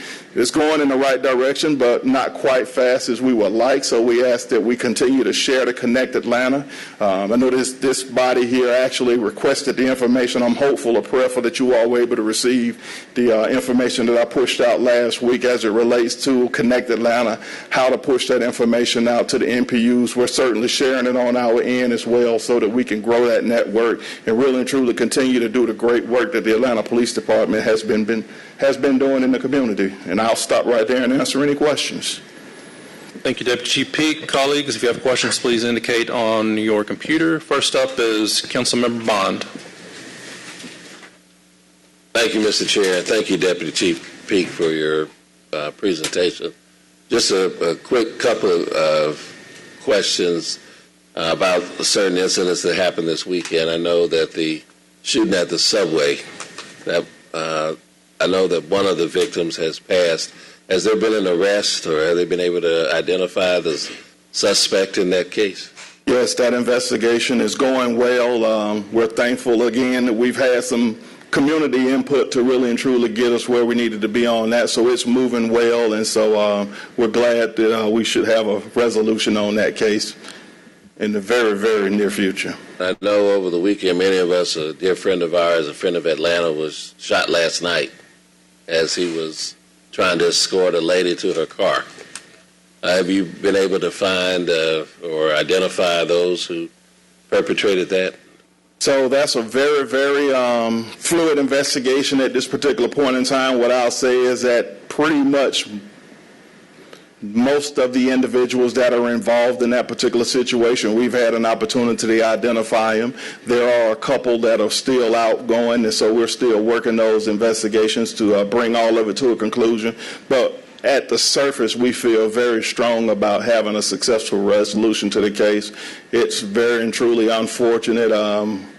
Nothing that should have stated any reason why it should have happened, just like the 74 North Side with the unfortunate mayonnaise on a sandwich. And we had another incident of road rage where someone, instead of just blowing a horn and moving out of the way and moving on, they resorted to pulling rifles and having an exchange of gunfire because someone they felt cut them off in a traffic situation, traffic infraction. And so that's just unfortunate where we are, but hopefully we can really and truly continue to push a more positive narrative out so that we can get people to understand that guns are not the way to go for dealing with small issues like that, and we can resolve them much better.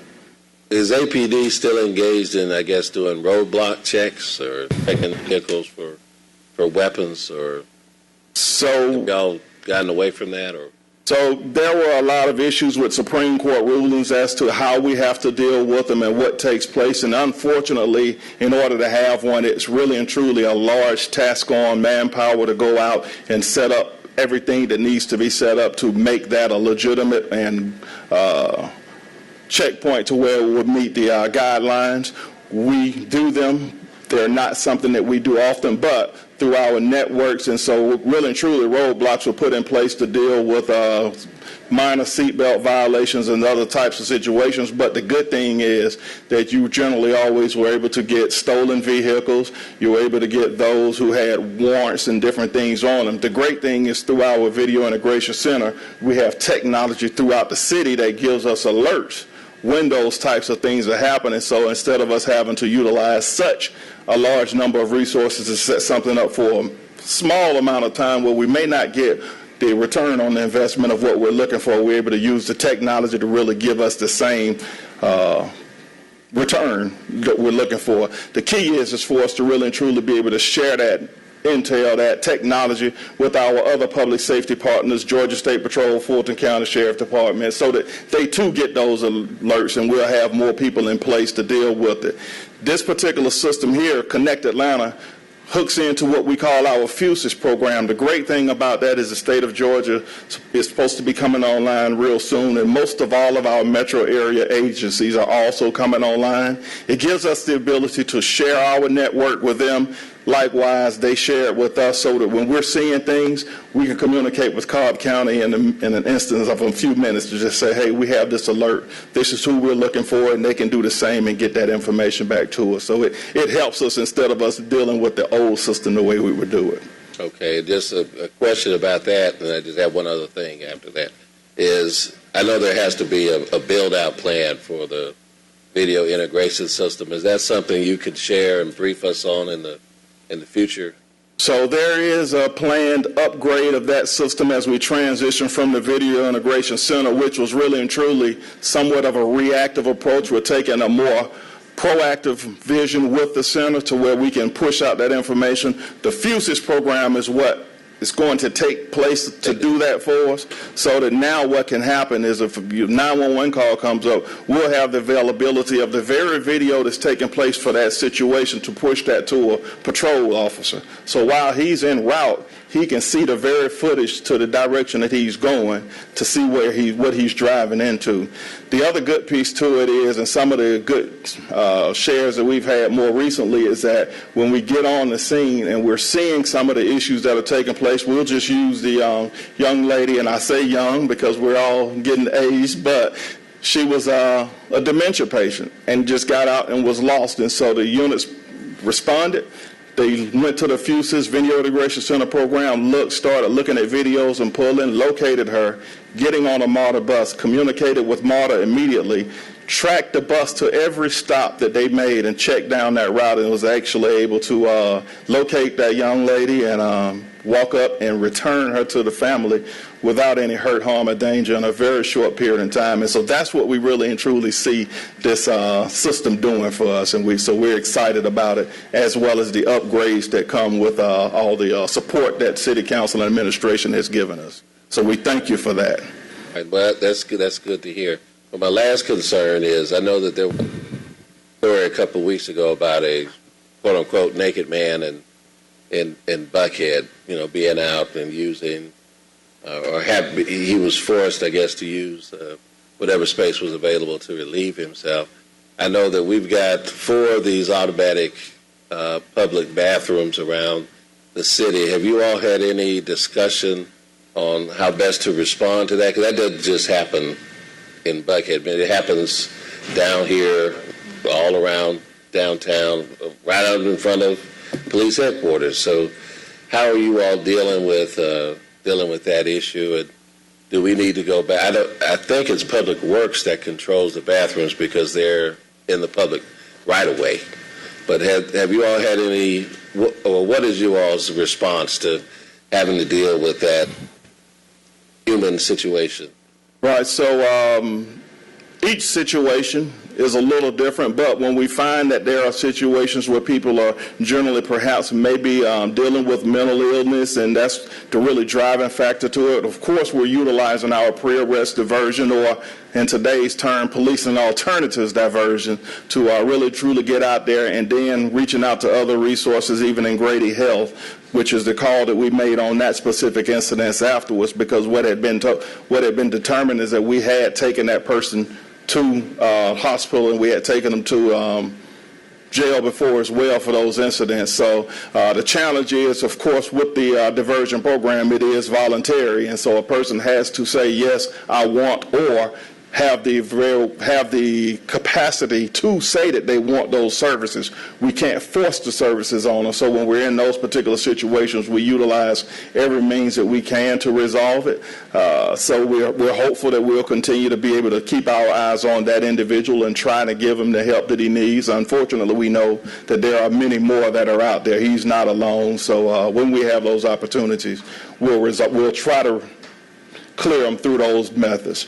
Unfortunately, there are some based on, let's say, for instance, if they were to commit a crime against a person or whatever it is that they're doing, when we get that call, we may get the call as a indecent person, but after we start investigating, it's turned out that there's been some other type of infraction involved in it, and if that be the case, we know that citizens have rights to prosecute for whatever they deem they've been victimized by, and so if that's the case, we'll utilize that means as well. But ultimately, having those conversations with the solicitors, with the judges, to see what we can do to try, for the lack of a better, to get those persons steered to where they can get some type of a treatment. I'll just say to my colleagues that all these public bathroom facilities, they've got to be at least 10 or 12 years old, and there should be more around the city. So I don't know if it's community development or city utilities that needs to take this up, but we definitely need more of those, and we do need a quicker response on how to handle some of these situations where, it's a reality for all of us to have to be able to relieve ourselves. And so I know that there have been, over the last few years, there have been some incidents in some of the smaller business districts, specifically out around Cascade Road at the split there with Benjamin Mays, where this has been a chronic problem. So I think we need to get about addressing it again. But thank you, Chief. I appreciate your report. Thank you so much. I withdraw, Mr. Chair. I have Councilmember Overstreet, then Councilmember Waits, and Councilmember Lewis. Thank you, Deputy Chief Peak. Again, I just want to thank you for your presentation, because I know when you're not delivering, great, perfect news, it's hard to go through those numbers. So I appreciate you doing that, because it really has been helpful to us and the public, and so we do need these, and I know it's not something that's enjoyable. So thank you. So Councilmember Bond actually hit on a couple things that were important to me, because since we've seen on the news about the indecent exposure in Buckhead, I've received so many calls about the same that's happening. And he actually mentioned exactly where, but that's not the only area where it happens often, right at the point at Cascade. We really and truly need something more permanent figured out for that. So do we as a city ever partner with Fulton County, since their Health and Human Services, other than PAD, we can put all of our tools to work, of course, but do we have an agreement where we partner with Fulton County? Have you all worked on anything with them in the community directly? So generally, when we talk about Fulton County, most of it, when we are partnering with them, deals more specifically when there's an issue with a business to extent, or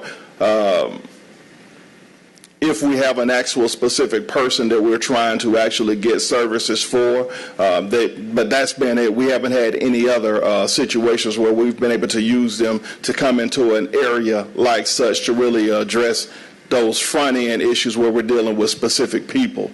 Very certainly I'm familiar with that footprint that he's speaking of with the B.E. Mays Cascade. I'm aware of a specific business it's that right moved. At that artwork area. Yeah. It's constant for the last couple years now, or longer, actually. I'm losing count.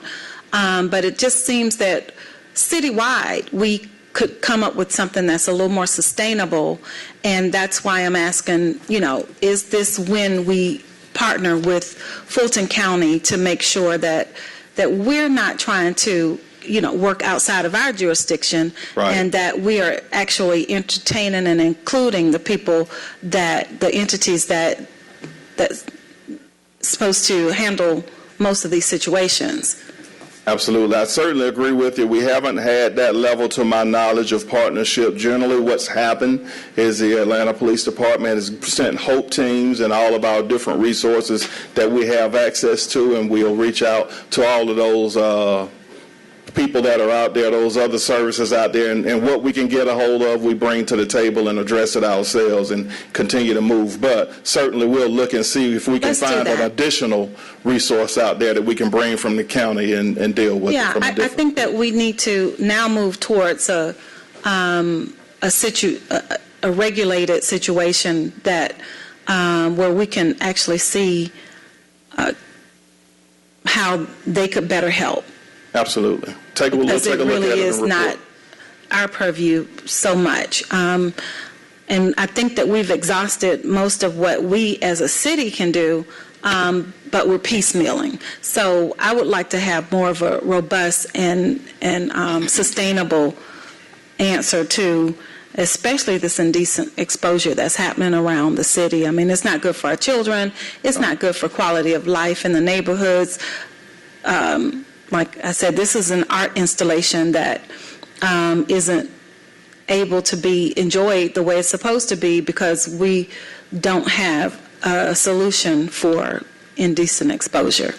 And we absolutely need to look into something that is, just more doable for the city.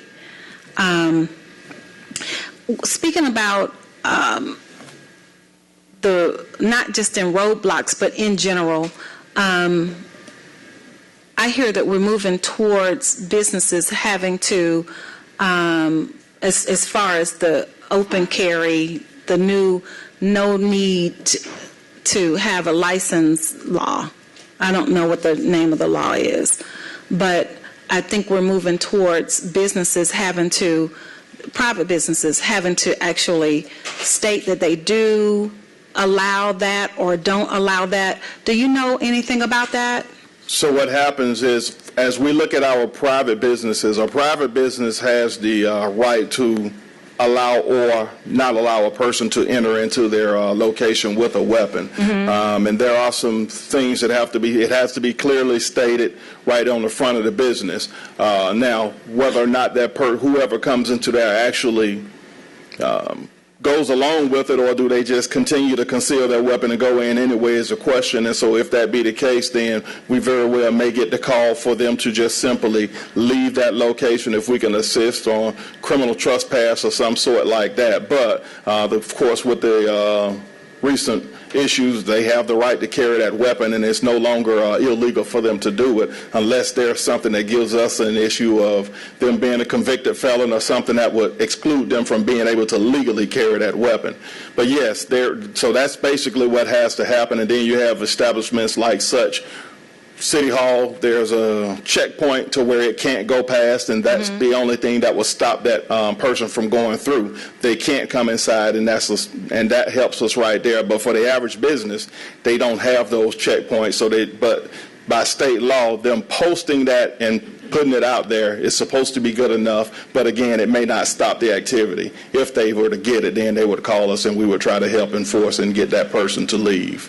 So I think to help establishments, we could probably, as a city, be more vocal about reminding every private entity that they should have it posted at the front, their desire to allow or disallow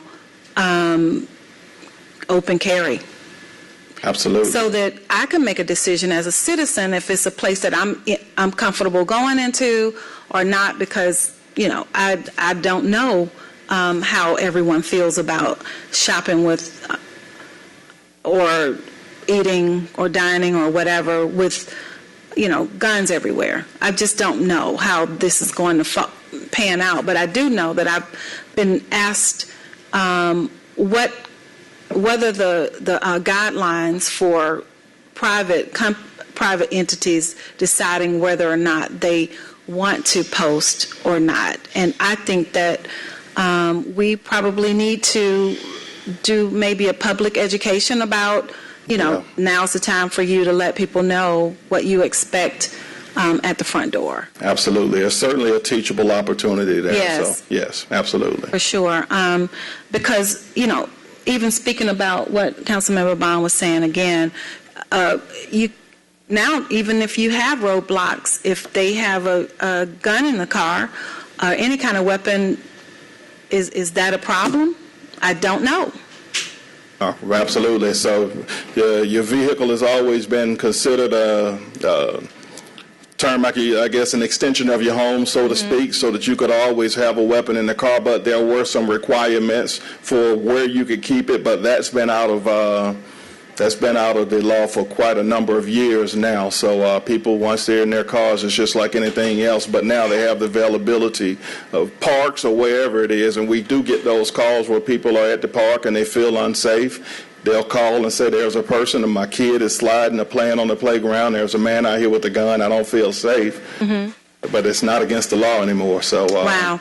Okay. Well, that's all I have. I just want to make sure that we're getting as much information as we can out to our constituents, as well as coordinating with other municipalities and other entities about what's expected of them and how we can better help, because having all of this indecent exposure around the city, we have to do something that's a little more regulated and sustainable around that. Absolutely.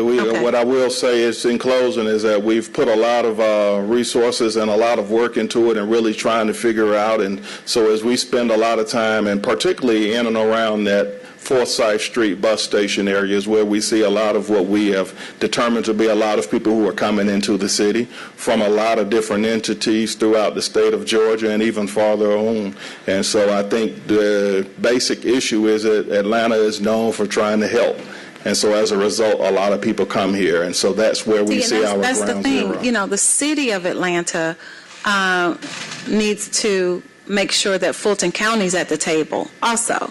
Like that would, I think, would be something that would be a little more sustainable than us trying to do something outside of our purview. Totally understand. Yeah. We'll take a look and see what else we can do as well. Okay, thanks a lot. Absolutely. Councilmember Waits. Thank you, Mr. Chair. Chief Peep, I just simply wanted to thank you for your assistance. I had the unfortunate experience to be on Moreland Avenue and experience the car racing bandits, if you will. And the response was awesome. Within, I would say, 9 minutes, there were blue lights. I even saw a helicopter above us to address it. So I wanted to say thank you to that. I won't prolong the process, Mr. Chair, but I did want to speak briefly to the public nuisance concern as well as public nudity. I think all of us know that generally this is tied to mental health issues as well as a lack of housing, and it is my belief that coming up with some type of community wellness center will also address these needs. Thank you. Member Lewis. And thank you for coming today as well, brother. I appreciate all the service you've been doing in the city. I just want to say I stand with Councilmember Waits when she says that's a big issue. And, we got the new Zone 3 precinct on Metropolitan Parkway. Every night I ride past public nudity. I'm a council member that stop and give money to her sometimes. I look out for her. I give her plates to eat. But I think we had a hotel room for 90 days, and we can offer those wraparound services.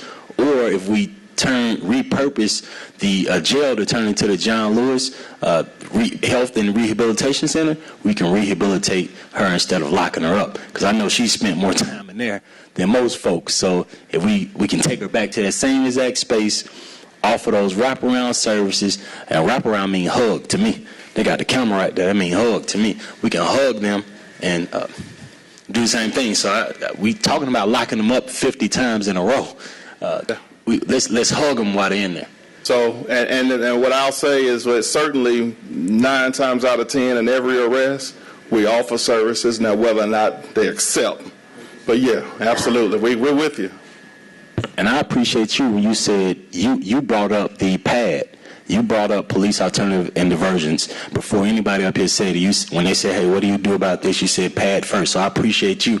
I know that Zone 3's numbers aren't that high yet with them calling PAD first. So I appreciate you. Yes, absolutely. Colleagues, any other questions or comments for Deputy Chief Peak? All right, thank you, Deputy Chief. Thank you so much. Next, we'll have Department of Law's quarterly update. Nina Hickson, our City Attorney. Welcome. Good afternoon, Chair Hillis, members of council. In the interest of time, I'm going to give a very abbreviated report, knowing that you've all got some important issues on the agenda, and I don't want to hold it up. And I think each of you should have a copy of our report, which gives you more details, but there are just a few things I'd like to highlight. Accompanying me today is Shira Bailey, who's our Director of Finance and Department of Law, and she's going to have to do the clicker because I'm not that coordinated. Let me start by, first of all, thanking my team who worked very hard on this report. I don't want you all to think that your work was in vain. It wasn't. It's being shared, but we're just going to go through it very, very quickly.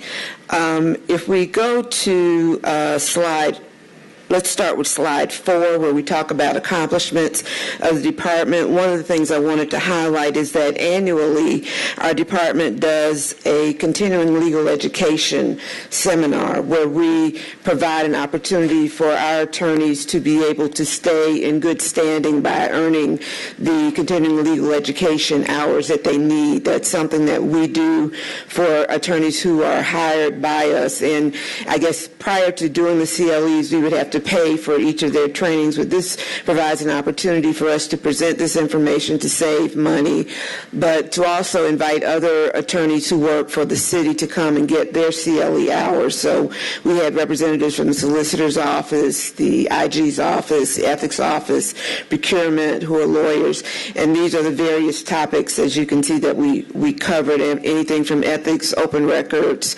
1983 cases, municipal finance. So it's a worthwhile effort that we do on an annual basis. We also extend an invitation to council, and we hope if you've got attorneys on your staff who would like to come, that you'll take advantage of that next year. It saves them money, and it's usually very informative.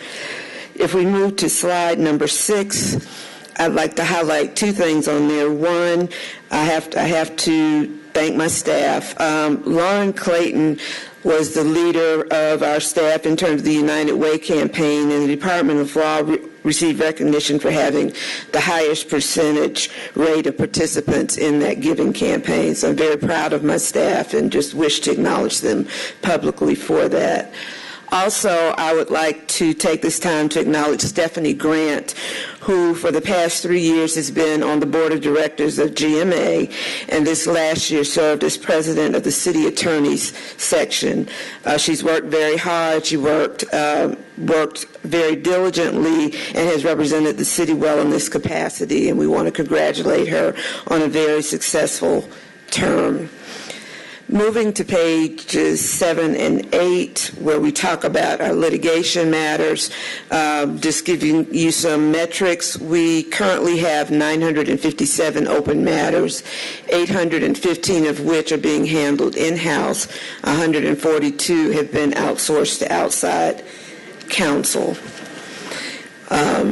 You can see on page 9 where we talk about the various appearances that have been made by litigation attorneys at hearings, depositions, mediation, status conferences, and trials. Let's move all the way to page 14, where we discuss the metrics related to the contracts portion of the Business Services Division.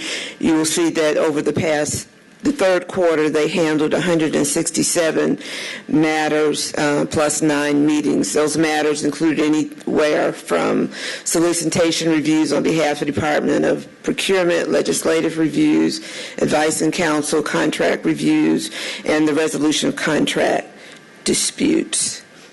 Moving to page 20, these are the metrics for our real estate, land use, parks and rec department. As you can see, they've covered some 304 client meetings, some, I'm not seeing that, 62 legislative issues, a number of encroachment and easements that they've prepared, as well as leases and other agreements. Moving to slide 29. That's where we talk about the work or the metrics related to the finance division. Let me see if I can. And their activities over the last quarter. One moment.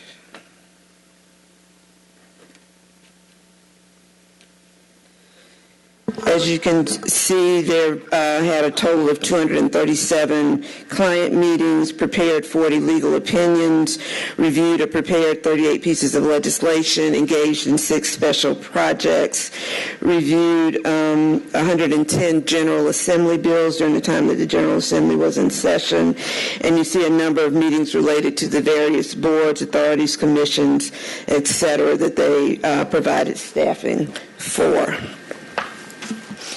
We can move to page or slide, let's see where we are, slide 43, where we have metrics related to our transportation, public works, and SAVE division. Again, they've prepared or reviewed legislation for council 39 over the past quarter. They've done legislation for DOT in number 22, for the Department of Public Works 9, General Assembly 7. So they've done quite a bit of legislative review. They've also engaged in, let's go to page 51, please. Okay, I've skipped to airport. Let me go back to the other department, which dealt with the solid waste. As you know, that was a long process, but I want to thank my staff that worked very diligently on getting, first of all, the litigation resolved, as well as getting the legislation across the finish line in terms of the new rates. I'm very, very pleased with that. On page 51, we deal with the metrics for the airport legal division. Again, as relates to legislative drafting, contract drafting, open records, contract review, legal opinions, legislative reviews, and client meetings. They've been extremely active and very busy over the past quarter. If we can move to slide 52, where we talk about revenue recovery. Through litigation, we've been able to collect actually a combination of litigation as well as our watershed and sewer recovery. We've recovered about $1.8 million in revenue over the last quarter. We can move to 54, where we talk about our claims. And what we have currently, we've got 922 pending claims. We received 229 during the quarter, and we have resolved 190 during the past quarter at an average of 63 claims per month. We are still working on getting those numbers more manageable. Part of our issue has been the staffing. We've lost, as I indicated before, we've lost one of our long-term employees to death. We have another employee who's getting ready to be deployed for a long period of time, and so we're working very hard to get back on track in terms of getting those claims done in a timely manner, but we do recognize we do have some work to do in that regard. If we go to page 56, where we talk about our claims and settlements, you will see in terms of our litigation settlements where in total we had a demand of $7.3 million. We were able to resolve it at the amount of $1.9 million. As it relates to the claims, where we had a total request for $62,603, we were able to resolve those in the amount of $41,558. The next page gives you an outline of where the different claims and litigation came from in terms of the various departments, and I'm certainly open to answer any questions you may have about that. And I'd also move you to slide number, 59, where we talk about outside counsel spending. This particular quarter, we have shown a decrease in all 3 funds, the aviation fund, the watershed fund, and general fund, and our projections, if we stay on course, indicate that we will be able to come in within budget at the end of the year. But as you know, litigation can sometimes arise that you don't anticipate, and sometimes we overspend in terms of the general fund budget, but we're working very hard to keep those expenses down. So with that said, if you have any questions, I am available. Again, more details are contained in our report. If there are members of the public who wish to get a copy, just send a request to the legal department email, and we will send them to you electronically. Is there anything else, any questions you might have? Thank you, Ms. Hickson. Any questions, colleagues? Thanks so much, Ms. Hickson. Certainly. This time we will move on to communications. We have two which we are going to hold for the appointees to show up. So if you'll read in item number 1 and item number 2, please. A communication from council members Liliana Bakhtiari, District 5, Alex 1, District 6, Howard Shook, District 7, Mary Norwood, District 8, and Matt Westmoreland, Post 2 at Large, appointing Ms. Alexandra Joseph to serve as a member of the Public Safety Compensation Commission. This appointment is for a term of 4 years. Item number 22C, 5101. A communication from Patrick Labatt, Fulton County Sheriff, appointing Lieutenant Colonel Curtis Clark to serve as a member of the Public Safety Commission on behalf of the Fulton County Sheriff's Office. I will make a motion to hold both those items. Is there a second? Second by Councilmember Overstreet. Please prepare the vote. The vote is open.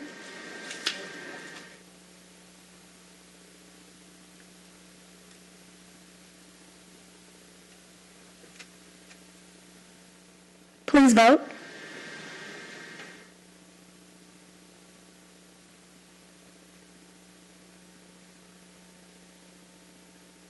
The vote is closed. 6 yeas, 0 nays. Those items are held. Moving on to the consent agenda, claims with favorable and unfavorable recommendations. We do have one item that is erroneously listed under unfavorable claims, which is item number 58. That's 22R3930. We're going to be moving that again to favorable claims. So I'll make a motion to approve all favorable claims with the addition of that item. Is there a second? Second, Boone. Second by Councilmember Boone. Please prepare the vote. The vote is open.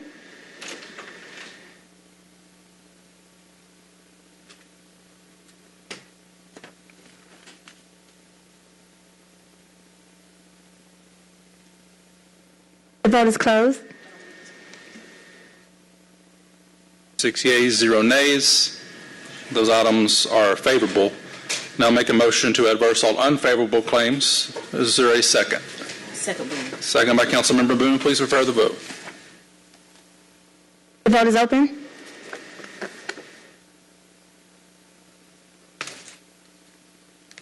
The vote is closed. 7 yeas, 0 nays. Those items are adversed. We do have one item for first read. If you'll go ahead and read that in. An ordinance by Public Safety and Legal Administration Committee authorizing the mayor or his designee to waive Article 10 of the Real Estate and Procurement Code contained in the City of Atlanta Code of Ordinances in order to pay for continued professional services to be rendered during renewal number 2, term retroactive effective June 3rd, 2022 through June 2nd, 2023. Of the Professional Service Agreement, SPS 1200187, Emergency Medical Director Services with Mark Waterman, MD, on behalf of the Atlanta Fire Rescue Department in an amount not to exceed $55,992.00 and for other purposes. Thank you. Moving on to the regular agenda.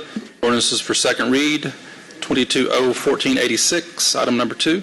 An ordinance by Public Safety and Legal Administration Committee authorizing the mayor or his designee to exercise contract renewal option number 2 with Image Trend Incorporated for EAS 1200427 Records Management Systems on behalf of the Atlanta Fire Rescue Department, that the term of renewal number 2 will be effective retroactively for a term of 1 year from June 10th, 2022 to June 9th, 2023 in an amount not to exceed $263,190 $6.75 for the purpose of providing records management to waive the competitive source selection requirements contained in Section 2-1192 of Article 10 of the Procurement and Real Estate Code of the City of Atlanta Code of Ordinances and for other purposes.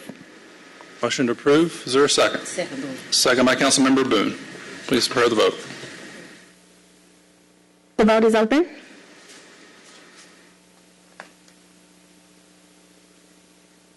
The vote is closed. 7 yeas, 0 nays. That item is favorable. Item number 3, 22-015-16.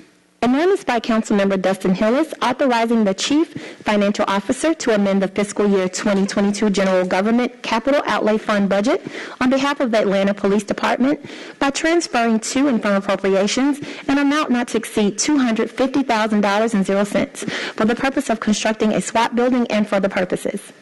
Motion to approve. Is there a second?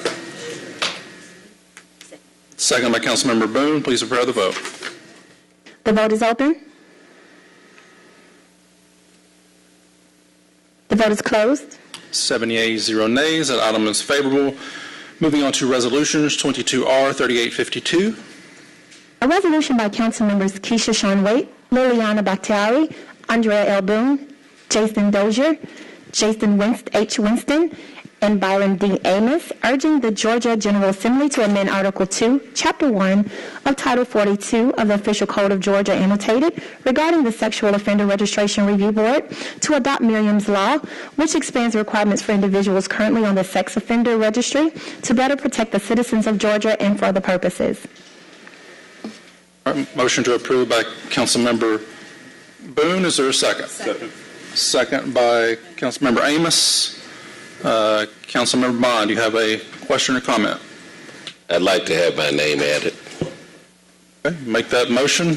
Move that motion. I will second and also add my name as well, please. Can I add my name as well? Yeah. We'll add Councilmember Lewis's name as well. And Councilmember Overstreet.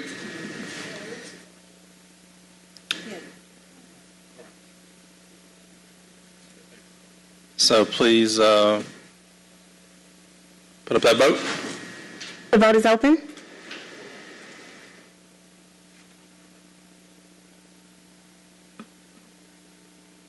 The vote is closed. All right, that amendment is favorable. We're back to the original motion to approve as amended by Councilmember Boone, seconded by Councilmember Amos. Please prepare the vote. The vote is open.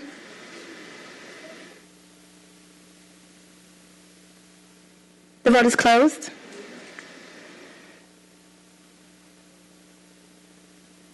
Seven yeas, 0 nays. That item is favorable as amended. Item number 5, 22R3855. And Mr. Chair, may I have a motion to bring forth the amendment? yes, I'll make the motion for the amendment. Is there a second? Second by Councilmember Overstreet. Please prepare the vote. The vote is open. Please vote.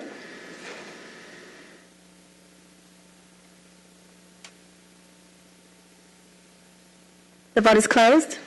7 yeas, 0 nays. That item is amended and before us.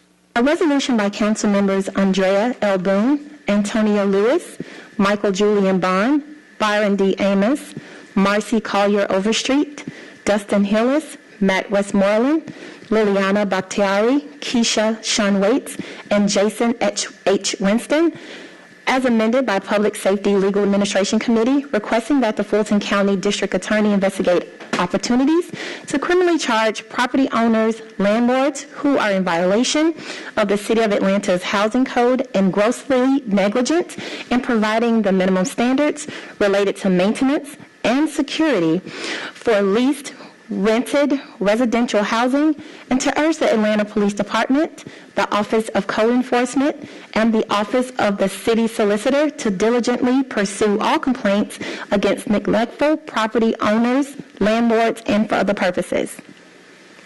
Make a motion to approve as amended. Is there a second? Second. Second by Councilmember Boone.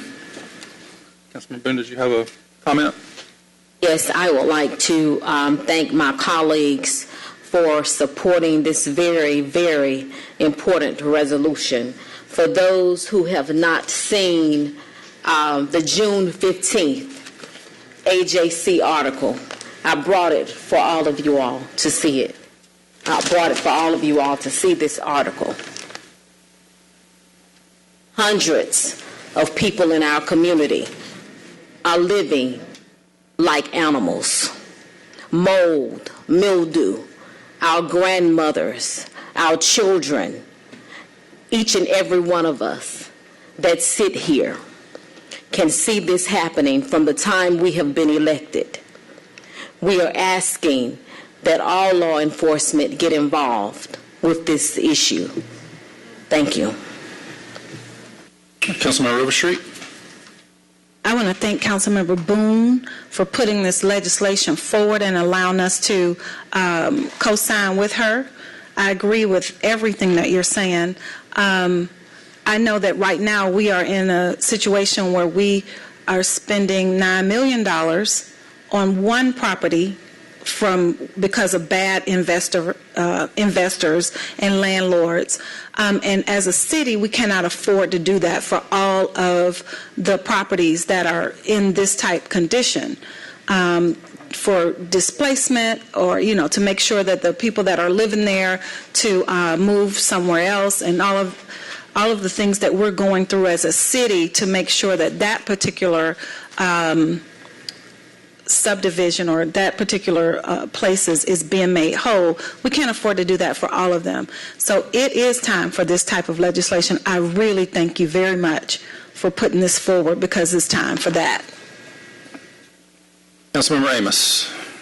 I just definitely want to say thank you as well to everyone that signed on, and I'm having the ability to sign on because I know all of us can think of at least 2 or 3 complexes in our district that we're only a doorstep away from being on the front page of the AJC. But this goes back to another paper we'll talk about probably in a few minutes, the tenant bills of rights. How many people that's in that story actually know they have rights. So I'm glad to see this council stepping up and going on record for a lot of things that's taking place in this city, but definitely taking care of over 50% of the people that are renters in this city is a huge first step. So thank you. And I'll just say that there are, a few in my district, and they've actually changed hands over the past few years. And we've had these investors come from other states, promise the world that they're going to do X, Y, and Z, and the problem either is the same or it's gotten much worse. So I look forward to meeting with all the stakeholders, and Councilmember Boone on this, and getting it fully implemented and holding these investors accountable. Councilmember Lewis. And Councilmember Boone, I appreciate working with you on this paper. When we think about Pavilion Place in particular, I used to live here. When I was in college, when we talked about how my family house got torn down, my family house got torn down. My sister got an apartment in what was then known as Crescent Hill. I lived with her every single summer in these exact apartments. So I know what it's like. I got family members that live out there right now. So I appreciate Councilmember Boone and her experience to showing us the way for how we can go and actually punish these folks making $10 million a year, $40,000 a month in their expenses when they're making us live like that, and they're getting funding from the government, funding from the city. That's taxpayer dollars, so I appreciate you for doing this. Any other questions? Councilmember Bond.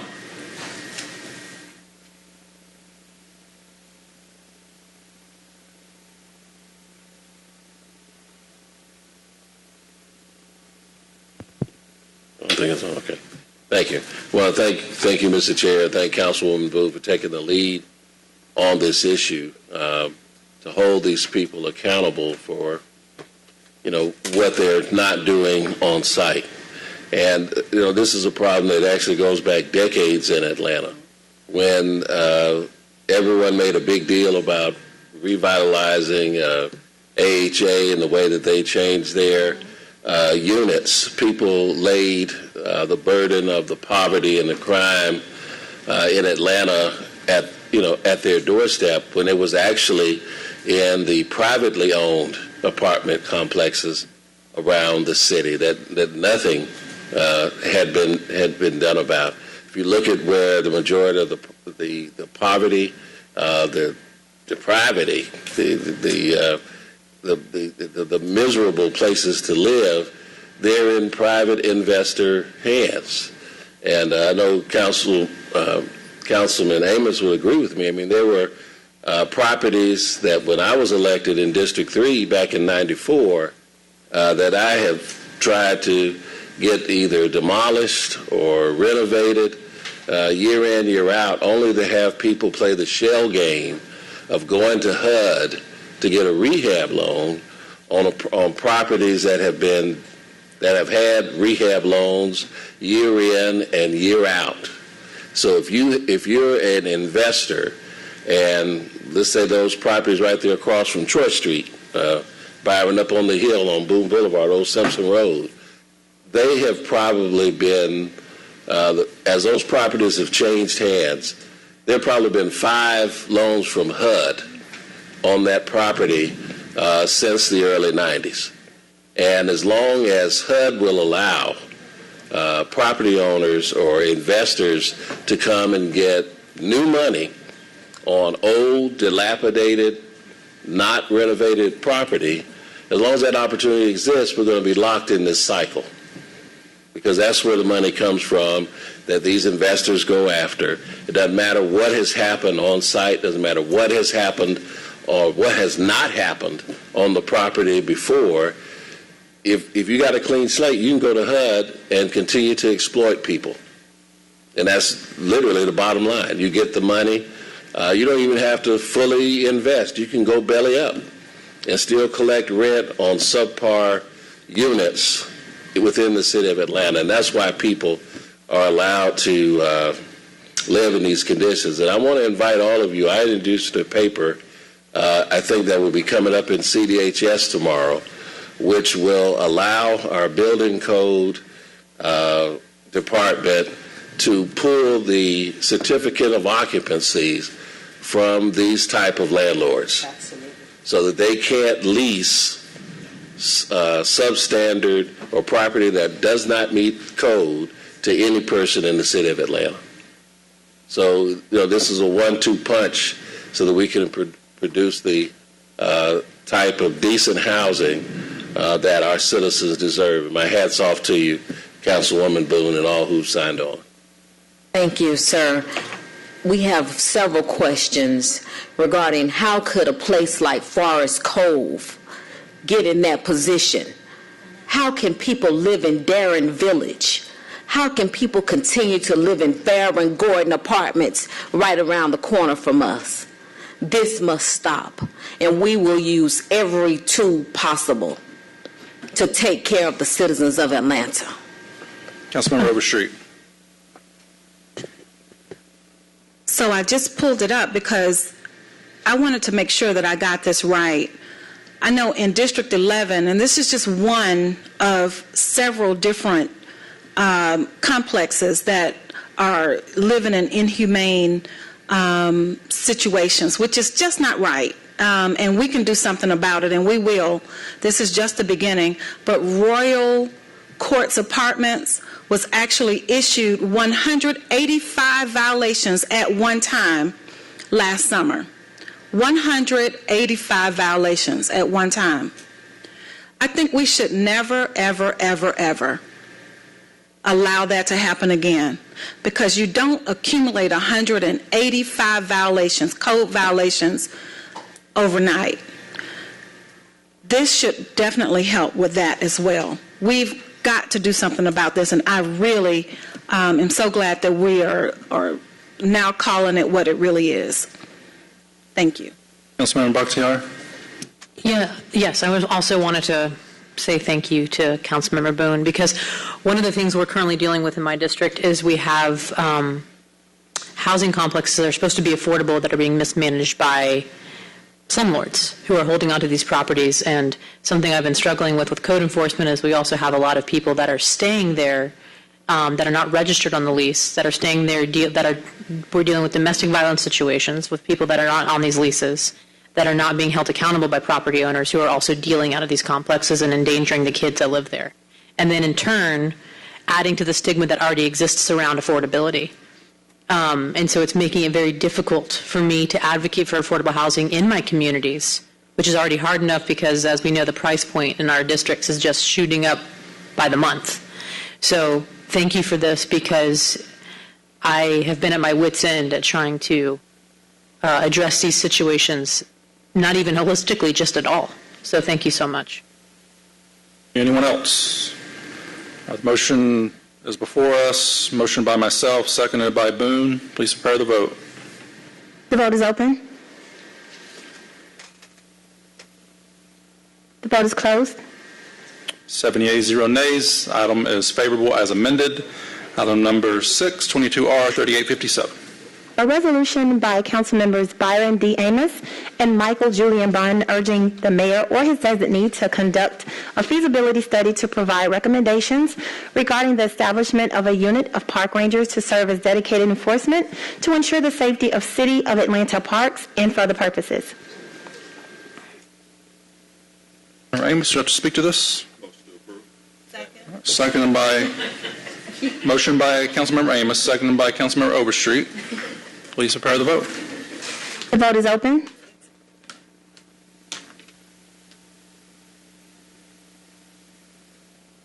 Please vote. The vote is closed. 7 yeas, 0 nays. That item is favorable. Item number 7, 22R 3861. A resolution by Councilmember Liliana Bakhtiari, Michael Julian Bond, Matt Westmoreland, Keisha Sean Waits, Jason H. Winston, Amir Faroki, Byron Amos, Jason Dozier, Alex Wan, Howard Shook, Dustin Hillis, Andrea L. Boone, and Marcy Collier Overstreet to establish a stakeholder committee to provide vital stakeholder input on the formation of a partnership with policing alternatives and diversion initiatives and other partners in the creation of an intake center at Selma S. Butler Recreation Center to serve as a place of respite where the unhoused in the community and others in need of services can receive short-term care navigation, stabilizing supports, and warm referrals to other service providers and for other purposes. All right, the author is requested to hold this item. Is there a second? I'll make the motion. Second by Councilmember Boone. And this will be brought up next cycle. We're just taking a moment to work out details with the Department of Parks and Rec. So thank you. The vote is open. The vote is closed. 7 yeas, 0 nays. That item is held in committee. Item number 8, 22R 3866.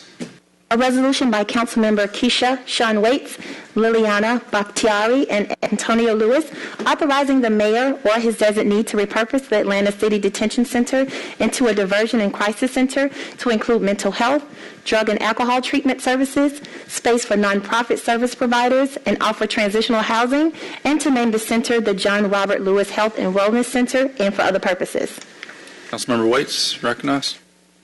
Thank you, Mr. Chair. I'm going to be making a motion to hold this piece of legislation. We're in conversations with the mayor's office and his team, and out of courtesy and respect to him, we will be asking to hold. But I would like to just simply comment that I was very proud to serve along with this body and the mayor.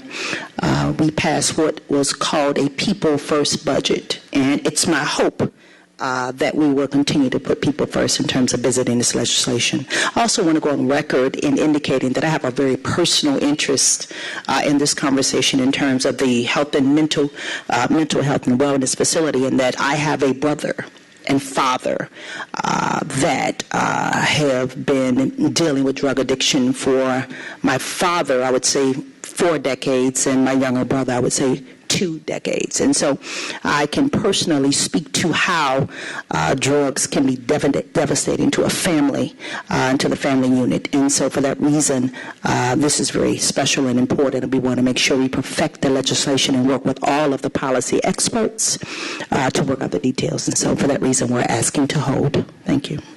I will second that. Any other questions or comments? Councilmember Lewis. So I don't sit on the Public Safety Committee. I did not know this paper was being held. I would not have been here. Councilmember Lewis, Antonio, District 12. I didn't come as a council member today. I came as a lifelong resident of Atlanta, 35 years in this district. That jail is already pretty much closed. Less than 50 people are there. Last week, I voted in favor of a budget, similar to Councilmember Waits just said.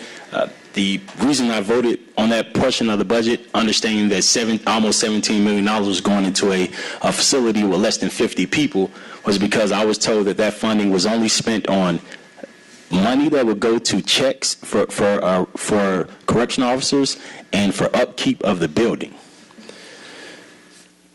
But at the first meeting, the first budget hearing meeting, over 90% of the comments from the residents were in favor of closing the jail. That made me go home and made me think very strongly about this. I then thought of ways in which we can change this, and I went to a meeting with DA Fonnie Willis, in which the quote that she used most was, "We can't do the same thing we did before. We can't do what we used to do, and we can't lock our way out of this issue." I'm proud to stand with Councilmember Waits, proud to stand with Councilmember Bakhtiari in repositioning the jail. Atlanta influences everything. Atlanta has the opportunity to be the leader and the influencer in this. I'm disappointed that this paper is being held today. I'm hopeful that it comes back before this committee, and I will be here for that day. Thank you. Colleagues, any other questions or comments? Councilmember Overstreet. I actually do have a question, but now that the paper's held, I'll be able to get my answers. How does this differ from what's happening at ACDC now? Because we are in an agreement with Fulton County for something at the jail specifically. And I thought it was wrapped around health and human services and wellness. We're in an agreement right now, and that was under former Mayor Keisha Lance Bottoms. So I want to know what the difference is, and we don't have to answer that today. But I do want to know, why is that not being, put forth? We're acting as if we're not doing that, and I know we're doing something there. Does anyone have any information about that? And again, we don't have to know all the details today, but this is not my understanding. I believe, Councilman Overstreet, you're speaking of the diversion center. I sit on the board that oversees that with Fulton County, the Justice Policy Board, and that is a diversion center on one corner of one floor of the jail. In partnership with Fulton County, it's an equal split between the city and the county. That is not up and running yet. We've procured a designer for that facility, and hopefully we'll have that running here within the next year. So that is already in the works. We've already worked out that. Yes. Okay. We can talk about that more later, about those details. Councilmember Waits. And sir, that is one of the reasons that we specifically asked for this particular piece of legislation to be held, because there are several funding streams that we're looking at, including HUD, as well as some other funding streams. I understand that Fulton County has committed $2.4 million, and we're simply asking that we roll that and expand it into a greater facility to include more services. And that's one of the reasons that the mayor's office has asked that we hold this paper, because there's several ongoing conversations surrounding that. Any other questions or comments? Councilmember Bakhtiari. Yes. Councilmember Waits, I trust your leadership on this and understanding we have some more details to work out to ensure that we have a comprehensive approach. So trust you fully on that. But I do want to say that, one of the reasons one of the many reasons that I signed on to this legislation and want to make sure that we discuss moving forward, that's the center of all this, is really understanding why, if the discussion is continued for leasing out portions of this jail for the purpose of incarceration, because I know that that has been an ongoing discussion, that understanding that a portion of it will be turned into a diversion, that we have already slated one floor for that making sure that the central approach in all of this is understanding that we have to look at why people are in jail, why the overflow needs exists, why Rice Street or whatever jail that may need this facility or is asking for this facility, why they need that overflow. Rice Street is more than 1,000 over capacity right now. Why is that when other jails were able to reduce their populations during the pandemic and we didn't see the same efforts happening at Rice Street? This is not at all an attempt by myself to focus on one entity. This is just accountability and good governance. We have to ask why. Why is overflow needed? And instead of just looking at people as numbers on a page, we have to break down that information. It's more work, but it's good work. And then that way we can have a more holistic approach and look at why people are in jail and understanding that we do not have strong expungement laws. So anybody who is arrested, that's going to stay on the record. So we have to look at how we want to improve lives. But like I said, I understand a lot of details are going to be worked out, and I'm glad that we're discussing all of this, and we'll continue the conversation. Councilmember Waits. Last thought, Mr. Chair.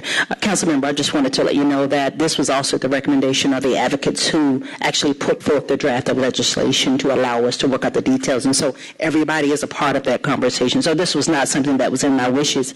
At this time, I don't believe that we have the support that we need to move it forward. And so for that reason, we want to make sure that we're able to answer all of the questions that were being asked. I'll be here to work with you. Yes, sir. Thank you.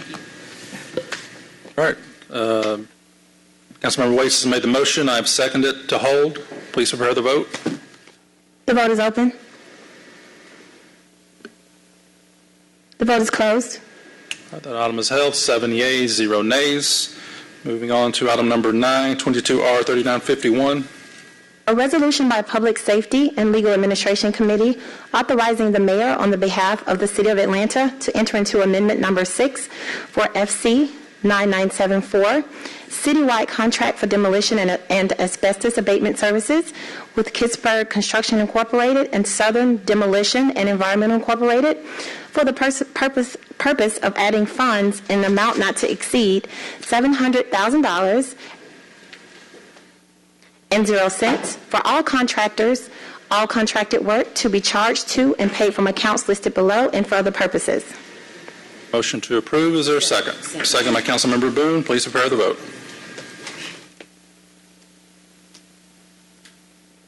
The vote is open. The vote is closed. 7 yeas, 0 nays. That item is favorable. Item number 10, 22R3952. A resolution by Public Safety and Legal Administration Committee authorizing the reemployment of City of Atlanta retiree Roy Turner as a fire inspector within the Atlanta Fire Rescue Department Technical Services Division for an annual compensation not to exceed $45,500 and 0 cents, pursuant to Section 3-505C of the City Charter and for other purposes. Motion to approve. Is there a second? Second. Second by Councilmember Overstreet. Please prepare the vote. The vote is open. The vote is closed. 7 yeas, 0 nays. That item is favorable. We will take items 11 through 15 as a block. Is there settlements? Will you please read those in? A resolution by Public Safety and Legal Administration Committee authorizing the settlement of all claims against defendant in the case of Michael R. Rethinger versus City of Atlanta, action file number 21EV001803, pending in the State Court of Fulton County of Georgia in the amount of $199,500 and 0 cents. Authorizing the settlement amount to be charged to and paid from the accounts listed herein, authorizing the Chief Financial Officer to distribute the settlement amount and for other purposes. A resolution by Public Safety and Legal Administration Committee authorizing the settlement of all claims against defendant, City of Atlanta in the case of Kimberly J. Bronner and Fernando Davis versus City of Atlanta, civil action file number 21EV00368, pending in the State Court of Fulton County, Georgia, in the amount of $86,500 and 0 cents. Authorizing the settlement amount to be charged to and paid from the account numbers listed herein, authorizing the Chief Financial Officer to distribute the settlement amount and for other purposes. A resolution by Public Safety and Legal Administration Committee authorizing the settlement of all claims against the City of Atlanta in the case of Lisa Banks versus City of Atlanta and Herb Realty, LLC, Civil Action File Number 2020 CV 337980, Fulton County Superior Court, in the amount of $60,000, authorizing said amount to be paid from the accounts listed herein, authorizing the Chief Financial Officer to distribute the total settlement amount, and for other purposes. A resolution by Public Safety and Legal Administration Committee authorizing the settlement of all claims against the City of Atlanta in the case of Michelle L. Anderson versus City of Atlanta, Georgia, Civil Action File Number 122CV00543, United States District Court for the Northern District of Georgia, in the amount of $75,000, authorizing the Chief Financial Officer to distribute the total settlement amount, and for other purposes.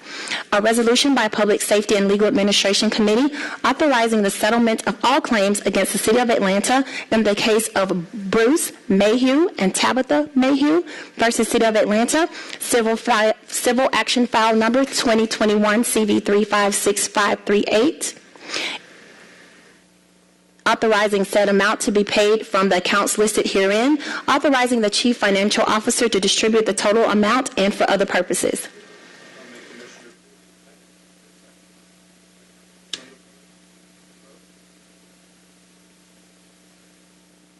The vote is open.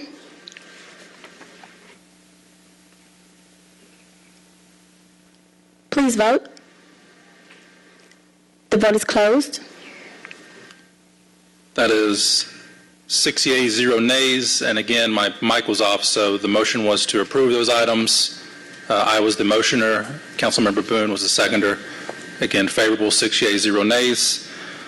We do have one item, I believe, to file, which is number 19. That is the appointment of Mr. Jerry Gray. He chose to serve on the other committee. So that is 22C 5075, item number 19, if you read that in.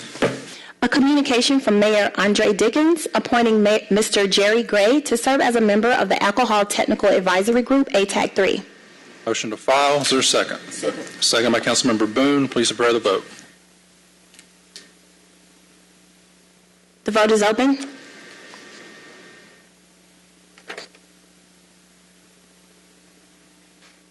The vote is closed. 6 yeas, 0 nays. That item is filed. We do have walk-in legislation. If you read that in, please.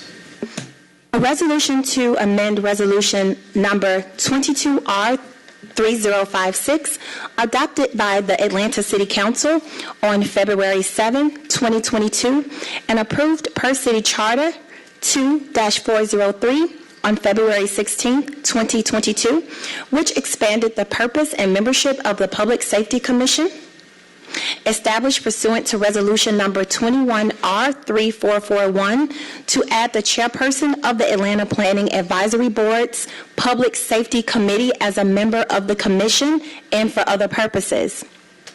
Whereas Article 1, Section 1-102, subsection B of the City of Atlanta Charter vests the city with all powers necessary and proper to promote the safety, health, peace, and general welfare of the city and its inhabitants. And whereas in order to provide an organized and a collaborative structure for discussion and the recommendation of best practices regarding emergency and non-emergency public safety policies within the City of Atlanta, Resolution 21R3441 established a Public Safety Commission, and whereas the City of Atlanta experienced a citywide surge in crime and lawlessness, which impacted all neighborhoods, business districts, and commercial corridors throughout all of the City of Atlanta, and whereas resolution number 22R3056 expanded the purpose of the commission to include the development and implementation of a plan to deter crime and enhance safety citywide, and whereas the commission was initially established to be comprised of internal and external members of law enforcement and experts tasked with helping to promote a collaborative discussion regarding best practices concerning emergency and non-emergency public safety policies within the City of Atlanta, and whereas pursuant to resolution number 22R3056, the membership of the commission was expanded to include local Atlanta Atlanta business leaders, community organizations, and 5 working groups designed to focus on crime deterrence and the enforcement and application of existing laws, focus within specific geographic sectors of the City of Atlanta, aligned with the boundaries of 6 Atlanta police zones, and whereas the Atlanta Planning Advisory Board is a representative board of citizens made up of every neighborhood planning unit district of Atlanta and have established committees to focus on specific subject matters which include transportation, zoning, and land use, as well as public safety. Now, therefore, be resolved by the City Council of the City of Atlanta, Georgia, that resolution number 22R3056, adopted by the City Council on February 7, 2022, and approved by Charter Section 2-403 on February 16, 2022, to expand the purpose, membership of the Public Safety Commission established pursuant to resolution number 21R3441 is hereby amended to add the chairperson of the Atlanta Planning Advisory Board Public Safety Committee as a member of the commission. Be it further resolved that the members of the Public Safety Commission shall consist of the following members: mayor or a designee, city council president or a designee. Council members on the Public Safety Committee shall be non-voting ex officio members. Chair of the Public Safety and Legal Administration Committee or designee, chair of the Atlanta Board of Education or a designee, chief of the Atlanta Police Department or a designee, city attorney or a designee, Fulton County Board of Commissioners designee, Fulton County Sheriff or a designee, Fulton County Solicitor or a designee, Fulton County District Attorney or a designee, MARTA designee, City Solicitor or a designee, Atlanta Public Defender or a designee, Central Atlanta Progress designee, Atlanta Citizens Review Board designee, Atlanta Policing Alternatives and Diversion Initiative designee, Chair of the City of Atlanta House Delegation or designee, Chair of the City of Atlanta Senate Delegation or designee, and 4 members shall be appointed by the Atlanta Planning Advisory Board and Center for Disease Control representative or a public health expert with experience in violence reduction and intervention, chairperson of Atlanta Planning Advisory Board Public Safety Committee. Be it further resolved that the Public Safety Commission shall meet at a minimum a quarterly basis or as deemed necessary. Be it further resolved that all recommendations from the Public Safety Commission shall be provided in writing and disseminated on at least quarterly basis. Be it finally resolved that any resolution in conflict with this resolution is hereby waived to the extent of the conflict. Thank you for that. I'll make a motion to approve. Is there a second? Second by Councilmember Boone. Please prepare the vote. The vote is open.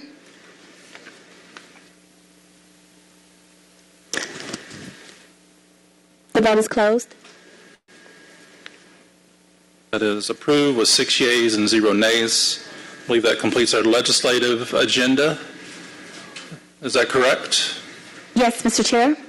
I do have one announcement, and that I have polled our committee members, and I believe 5 or 6 of us have now responded. We are going to actually change our meeting time on our committee days, because right now we're the latest meeting of any committee at 2 p.m., so we're going to be moving it up to 1 p.m. That will be at our next meeting, which I believe will not be until July the 11th. Is that correct? Yes, Mr. Chair. Yeah, July 11th. So starting July 11th, we will start meeting same day, Monday, at 1 p.m. So please mark your calendars, and maybe we can get out of here a little earlier than 5 o'clock going forward. Colleagues, questions, comments, well wishes. Councilmember Waits. Thank you. Thank you, Mr. Chair. Just wanted to announce that our first citywide public safety meeting will occur on this Thursday at 6 p.m., and we will be serving dinner in addition to streaming live for all city residents. Thank you. Councilmember Boone. Yes, I would like to offer condolences to the family of Angela Elizabeth Hammond, who was a retired police officer with the city of Atlanta and served so diligently with the residents of the city. Her wife, Catherine, is a wonderful, wonderful spirit in the city of Atlanta, and we would just like to offer condolences to the family of Angela Elizabeth Hammond. Thank you. Councilmember Bond, tell us about HelloFresh this week. Well, I'd love to, but I don't know where it's going to be. That wasn't my announcement. Hosea Williams. Oh, you know? Oh, okay. Not confirmed. But trust me, when I do know, I will announce it. No, I just wanted to wish my good friend Shaka Zulu a speedy recovery. He was a victim this weekend, last night, of a gun assault, and he is trying to recover. I understand he's opened his eyes, so that's a good sign. But at some point, I know people fall back and say these are national trends, but we've got to do something different in Atlanta. Atlanta, if it influences everything, then we damn well should, right?